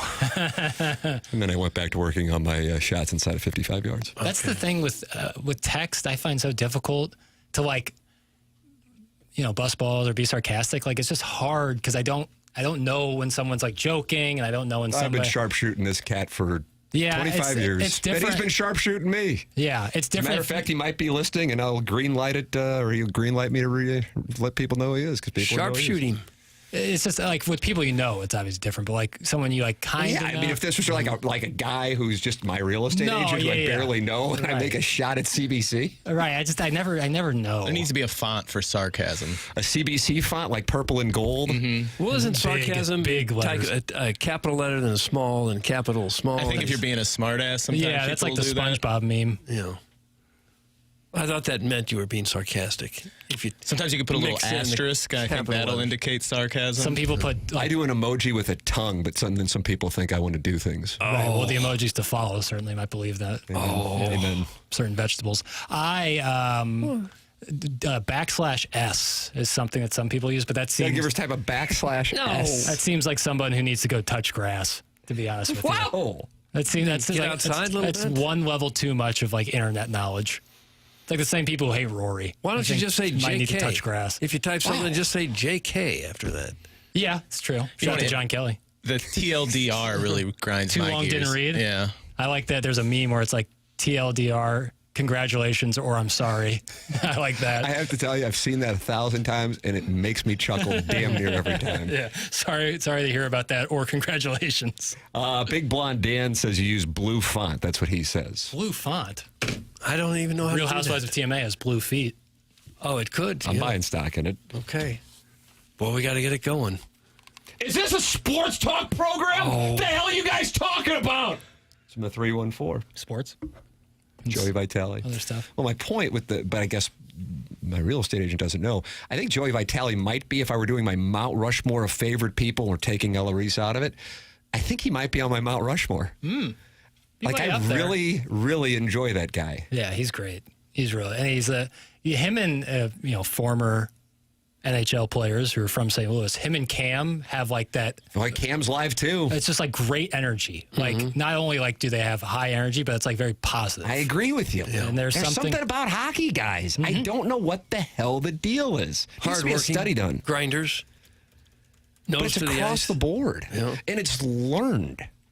That's the thing that makes it so great. I don't know. Who was it that said that hockey has a way of chasing the bad guys out of the room? The exact one, Chairman Kerr, you're exactly right, was because it was on the podcast, so we could use profanity. It was Kelly Chase, and I was asking him essentially this exact line of questioning, which is why the hell does the game attract almost 99% good guys? And he goes, the game has a way of weeding out a-holes at a young age. And I think, so therefore I do think it is like a learned behavior, taught behavior. You can't be in the room if you're going to act like a jackass. And it's not really an individual sport at all. You get nowhere on your own. Whereas in baseball, you can be a star player on a lousy team. Basketball, you can score 35 points and be in last place.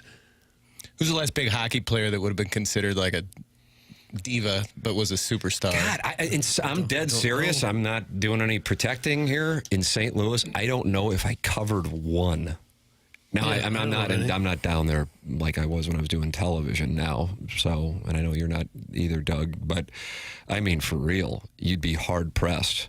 And it's a credit to the game. That's why I wanted my son to be around it, not because I had delusions of grandeur for him, but just like it's a good culture to be around. Yeah. And by that, I mean the selflessness of the game and then the people involved with it. I don't know what to say. And I don't know if that's, I doubt it's unique to St. Louis because obviously these guys have been on the Blues, have come and gone from other organizations. But I think it's really helped, and it's a tribute to the Blues alumni with, number one, the success of so many players now going to the NHL.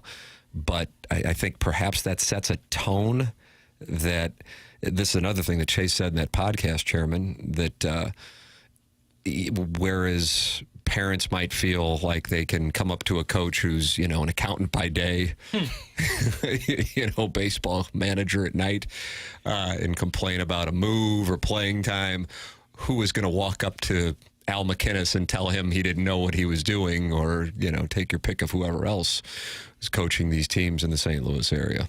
So that also kind of helped draw the line. That doesn't mean that there aren't exceptions, of course, but I think it plays a role in it. Yeah, without question. I couldn't come up with one guy that's been a jerk. Yeah, it's nuts. Not for the Blues. Not one. Was Sean Avery? I know he didn't play for the Blues, but he wasn't necessarily the most beloved. A jerk. He just was kind of outspoken, and he had some perspectives that were not, mainstream. I guess I don't know in that. He was an Oppenheimer. Sean Avery was an Oppenheimer as an actor. Mm-hmm. What did he do? He was an actor. He acted. Well, I think Doug's asking. I can't remember. This 3-hour movie that came out 2 years ago. You do the math. I'm not doing any math on this show. You do the Vaughn index sometimes. Yeah. Is it zero now that they're in the playoffs? Playoffs, we start all over. Yeah. How about this one here, Doug? And maybe this one slipped your mind. The River de Pere yacht captain says Daddy Padre comes to mind.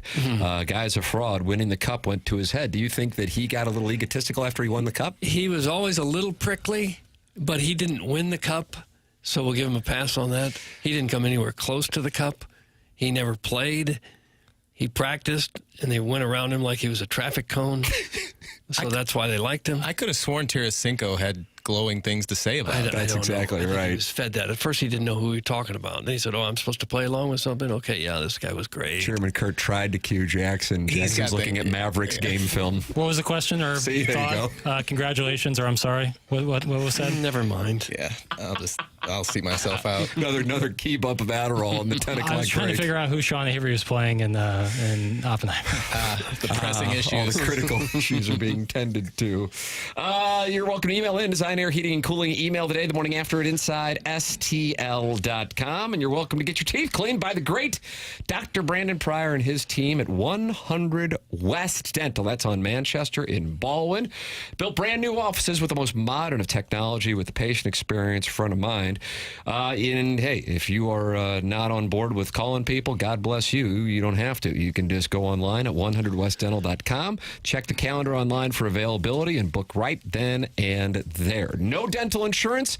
That's not a problem. The membership plan that Dr. Brandon Pryor and his team have at 100 West Dental aids in the cost of dental work for those who don't have dental insurance. And right now, if you are interested in Invisalign, you mentioned my name, you get $1,000 off an Invisalign package at 100 West Dental. And if you're on the fence about Invisalign, they have a digital scanner that can show you a simulation of what it'll look like before you even go through with it. It's 100 West Dental online at 100westdental.com, or call if you want to, 636-585-0100. It's TMA, and it's presented by Brown & Crouppen on 101 ESPN.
It's the morning after 101 ESPN. Kind of a good observation in the Michelob Ultra YouTube chat, Doug. What's that? It's youtube.com/TMASTL is where you go. Imagine how much your property value goes up if Tim moves in next to you. Probably a 100% increase at a minimum. I don't think so. We'll ask Chairman Steve about that, who's the appraisal guy. But if I move in next to you, does that count? Your home goes from, where I'm going to be, minimum $7.5 million. That's what I enter in Zillow. Yeah. And then infinity as far as the ceiling goes. So your home goes from 7.5 to 15 million. Really? If I move in next door. I've been trying to get over to the good side of Hampton over by Francis Park, and they said because Tim grew up there, I shouldn't even ask. Yeah, they renamed it. Is it? What did they name the street that Dick Vitale visited last night? Is it Hall of Fame way? That's what I wanted to say it was, because they wouldn't name it after one of the other. It's Hall of Fame because it's Garagio. It used to be Elizabeth, right? Yeah, it is Elizabeth, but that stretch of Elizabeth is, I think, Hall of Fame. And they were right across the street from each other. Yeah. Joe Garagio and Yogi Berra, and then like a bunch of the guys on that Jack 48, Buck lived there for 48 World Cup. What a street. Yeah. 48 World Cup team, too. A couple of those guys grew up on that street. So it's crazy. And all in like legit 500 to 1,000 feet. That's the greatest. Yeah. I used to walk it when I lived on the hill, walk around the hill. It was always really cool. So would you add your name to that list of other greats? No, wasn't beat Jason Tatum. They didn't. Wasn't born and raised there, you know. Oh, you weren't? Not on the hill. Huh. Not on the hill. No, you're a Ladue guy through and through. Started South City, first 2 years of my life, Shenandoah and Michigan.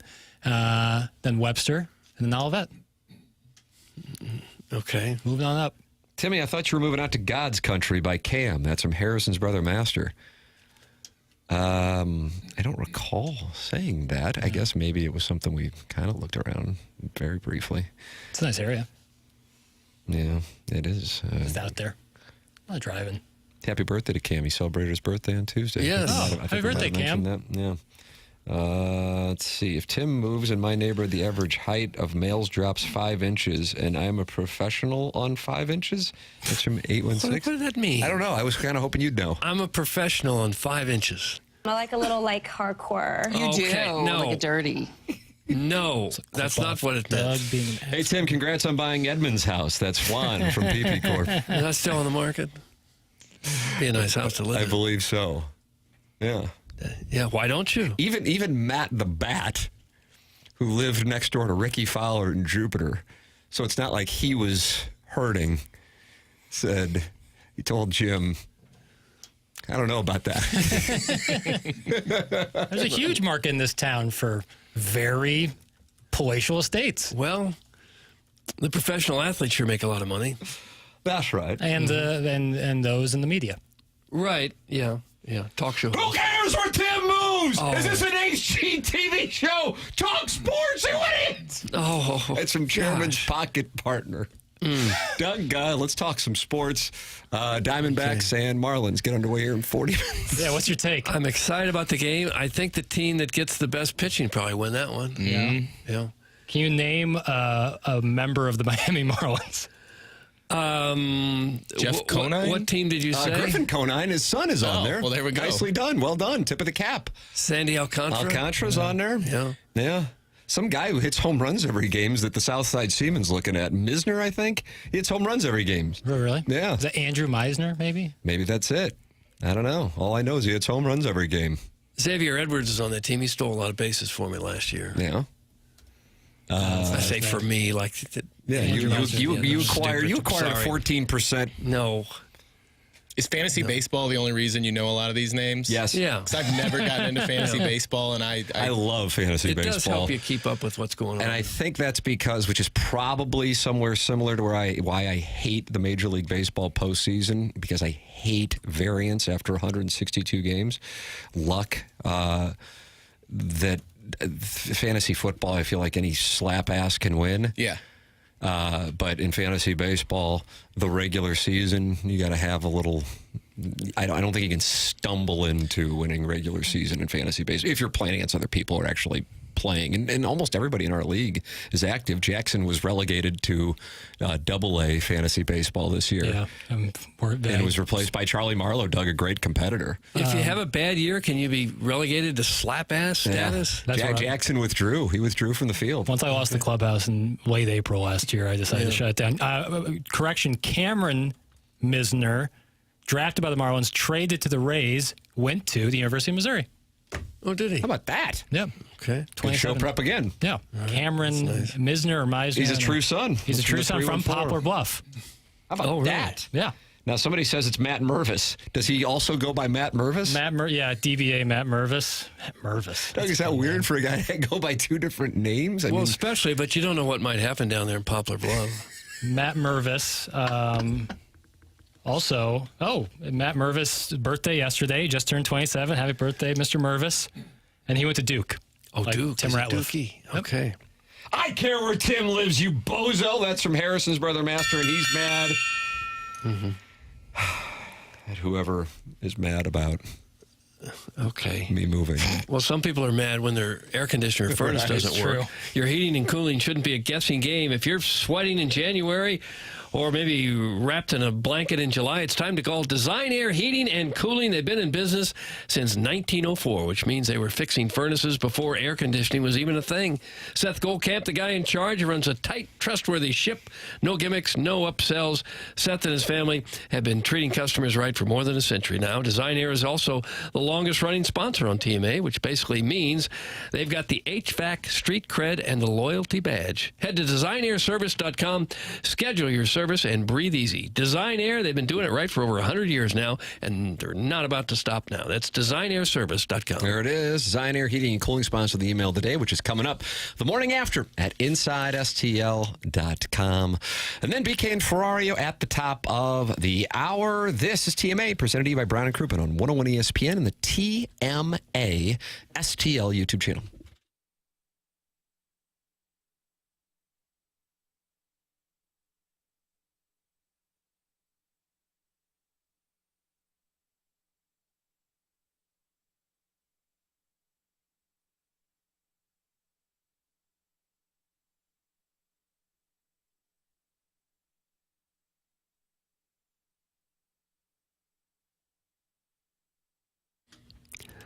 TMA is brought to you by St. Louis-based Stifel, a leading wealth management and investment banking firm. Stifel is the firm where success meets success and has been since 1890. This is a historic company in St. Louis, founded in downtown in 1890. Same street the company is headquartered on today. They're proud to have called St. Louis home for 135 years now.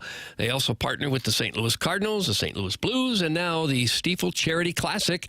And they also sponsor Stifel Theater. Stifel is honored to support the city, the people, and their future. With financial advisors in 12 offices across the region, Stifel helps clients right here in St. Louis and nationwide manage their hard-earned wealth. Stifel also provides banking, lending, and trust services, and is a full-service investment bank. Basically, when it comes to finance, Stifel has you covered. Stifel and TMA, where success meets success. Stifel Nicholas and Company Incorporated, member SIPC and NYSE.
Welcome back to the Morning After. The show is presented to you by Brown and Crouppen, and it is 101 ESPN and the TMA STL YouTube channel. We have the Design, Air, Heating, and Cooling email of the day coming up. And earlier in the program, for those of you who like to podcast, whether it be on the Schaefer Door Company podcast app or by going back and watching the show on YouTube, we were joined by Bernie Federko and Miles Mikolas on the program. We also talked about the announcement that Lee Corso is retiring. He is going to do one more game, Doug, and that'll be August 30th. Jackson, Alabama travels to Florida State, or is that a neutral site game? Either way, that's not listed. That strikes me as the perfect one for him to go out on. But Texas plays Ohio State that day, Clemson plays LSU that day, and Missouri plays that Thursday. If you remember, that's Central Arkansas. So maybe he will do that one. Long Island is taking on Florida at the Swamp. Can't overlook. Is it the Blackbirds of Long Island? I don't know. Alabama and Florida State is at Doak, and then Texas at Ohio State is at the Horseshoe. So neither are neutral site games. Yeah. All right, there you go. This interview with Tim Brando, who he worked with, said this. This is the one line I'll never forget about Corso. Delivered it to me in 1987. We did our first show. We went up to an ESPN executive's office. As we're walking out of the office, Lee leans over to me and says, Timmy, you know what my goal is? You know what my real goal is? I said, what? He says, I'm going to be the Dick Vitale of college football. How about that? I think he's exactly that. That's kind of it. Yeah, I think he's exactly that. Scooter Sunshine, they call it. Scooter Sunshine. It says he held a number 2 pencil for most of the segments while he was on the air. And in the offseason, Corso was Director of Business Development for Dixon Ticonderoga, which makes the famous yellow pencil. Ooh, sharp move. That's awesome. Yeah. And that was a good pun there, too, Tim. Nice going, Tim. I'm so excited about how good I am. Yeah. Stuart Mandel, who is a longtime college football writer, used to be with Sports Illustrated, now with The Athletic, said Danny Cannell. He and Danny Cannell are going back and forth on the SEC lover, Danny Cannell. Right. The only choice for Lee Corso's final college game day location is Tallahassee, August 30th. Bama at FSU. Do the right thing, college game day. And Stuart Mandel wrote, yeah, definitely not the top 5 matchup at Ohio State where he donned his first headgear 30 years ago. And so now they're going at it just like the self-made stay-at-home Ladue mom. But I'm reading he played Sharon at Florida State, not Ohio State. I think it's more about the caliber of game.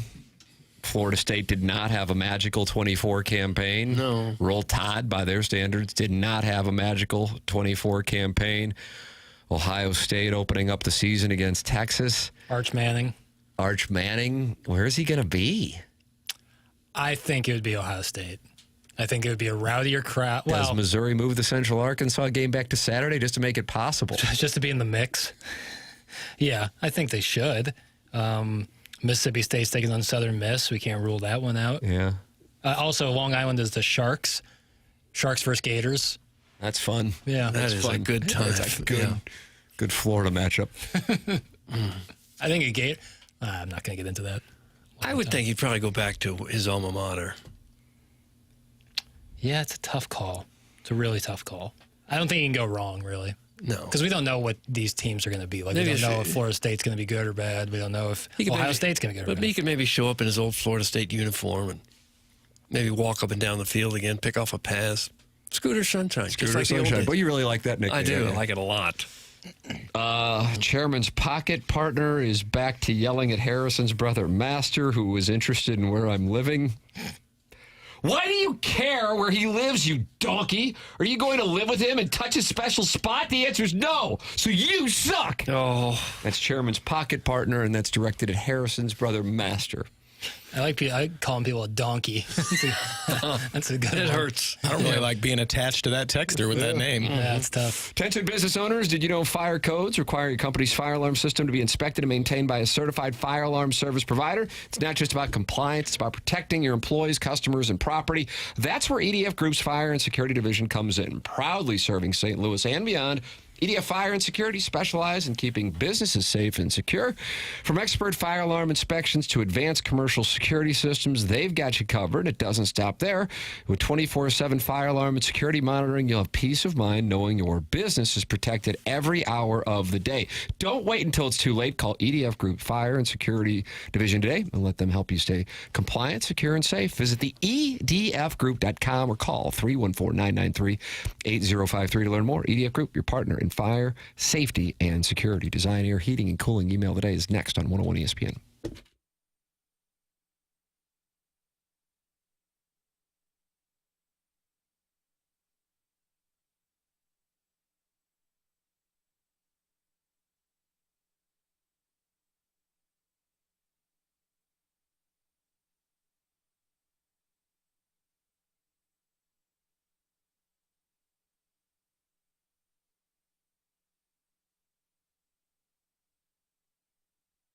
All right, Battlehawks fans, listen up because Lee's Famous Recipe Chicken has a wonderful deal for you. They want you to be a part of the Battlehawks season. The best way to do that is giving you a discount on tickets. And the way you get that discount is by ordering their St. Louis Battlehawks box. That gets you 4 famous hand-breaded chicken strips, an order of potato wedges, which I love, and I like dipping them into the Chipotle Ranch. Well, guess what? You get 2 dipping sauces. And on top of all of that, you get a code valid for up to 30% off Battlehawks tickets. That means tickets are starting at just $14. If you want to throw an extra $1 in there, you get a drink to wash it all down. But again, you get a code valid for up to 30% off Battlehawks tickets, which means tickets are starting at just $14 when you get the Battlehawks box for just $8.99. So get game day ready, Battlehawks fans, with a Battlehawks box for just $8.99 at any of the 15 St. Louis area Lee's Famous Recipe Chicken locations. And remember that CAW is the law.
This is Action Jackson with the Sports Center update. That's driven by Johnny Londoff Chevrolet and Johnny Londoff Autoplex. Playoff hockey starting right here on 101 ESPN on Saturday. Blues Jets pregame at 4 p.m. Puck drop at 5 p.m.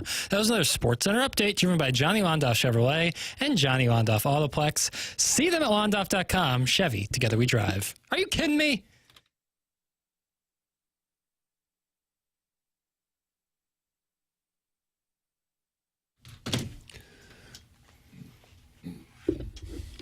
Well, Doug, it's up to you. Do you want it? I don't want it that badly. I would take it if it was given to me, I suppose. I'll tell you who wants it. Justin Thomas wants it. Is this guy going to set a course record today or something? I don't know. 5 under through 7 at Harbortown. Sweet mother of mercy. Easy course? No. Well, maybe he's putting you're him. 5 birdies, 7 holes. Scotty lurking. And Scotty, I was wondering how he would respond to last week, even though, finished top 10, if I'm not mistaken. He won this one last year, correct? He did indeed on a Monday playoff, where they had to wrap up the round on Monday. He's 4 under through 8, so Scotty is lurking as well. That is another elevated event, this one at Harbortown. Following the Masters, they drive on over and enjoy a little family week at the RBC Heritage. Justin Thomas thinking course record, 5 under through 7. Ladies and gentlemen, it's time for the Design, Air, Heating, and Cooling Email of the Day! Okay.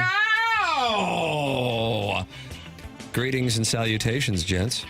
Great show today.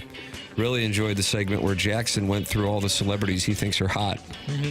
Speaking as someone who has a little too much St. Charles in him, although I was born and raised in Chesterfield until I moved out to God's country 15 years ago, I'm on Team Cottleville. Webster Groves is the taint of Kirkwood. Is that what it's called? No, it isn't. They're two separate. Yes, 2 entities separate entirely. A lot of housewife on housewife crime lately on this show. I might agree with Doug that some of them might be men. Possibly. Some of them. The majority, not all. Possibly middle-aged men who live in Jefferson County. Maybe JR's neighbor. So many great emailers like Buck Swope, Brian, the self-made stay-at-home Ladue mom, and the JV golf coach. Is he ever going to get promoted to the varsity golf coach? And speaking of varsity coaches, why does every high school football coach wear their skin-tight khaki shorts? Is it to show off their bulge? Doug, do you like khakis? Maybe we can get you a pair in one day and show off that tight rear end and toned thigh on the YouTube channel. Okay. Keep it short. Gotta run. Go Blues. That's Dave, and he's in Mo'Fallon. Dave in Mo'Fallon. Now, I see there are other emails, but they didn't make it to the filtered file. Well, don't read them then. You know what? We're going to throw this one in there. Uh-oh. I'll let you edit that first phrase on the fly. That puts the man to the test because I haven't seen it until this very moment. Other than the third word, it's fine. Okay. Long-time blanker, first-time emailer. JK, I've emailed in before. A little Sunset Hills church on Guyer Road. A groom and a groom coming out the door. Khakied pant and red bouquet. Just married, written on a LeBaron. Yay. Don't that make you want to fall in love? Who wrote this? I should have kept it deleted. My fault. Don't that look like a picture of us? Ooh. A match made in heaven, if there ever was. Don't that make you want to fall? 2 60-year-old guys in a front porch swing. Still holding hands like they were 16. 50 good years. They're a lover's dream. Doug, that could be you and me. That's from Stretch, and then the last name is Doubt. What in the world did you just read? That's on me. I got to have better judgment. Doubt. A hideous email. Among the worst we've ever had. Right there among the worst. Doug, that's what that's it. That's it. Oh, gosh. Well, this is a no-brainer. It's Dave and Mo'Fallon. I disagree. I'm going Stretched Out. I'm also going Stretched. Stretched Out is the eating and cooling email of the day. That was a beautiful vista. What just happened? If you blinked, you might have missed what just happened. BK and Ferrario are coming up next. For Jackson Burkett, for Chairman Kurt, for Martin Kilcoyne, for my brother Kevin, for Douglas Sullivan, Vaughn, and Tim McKernan. This has been TMA, presented to you by Brown and Crouppen on 101 ESPN.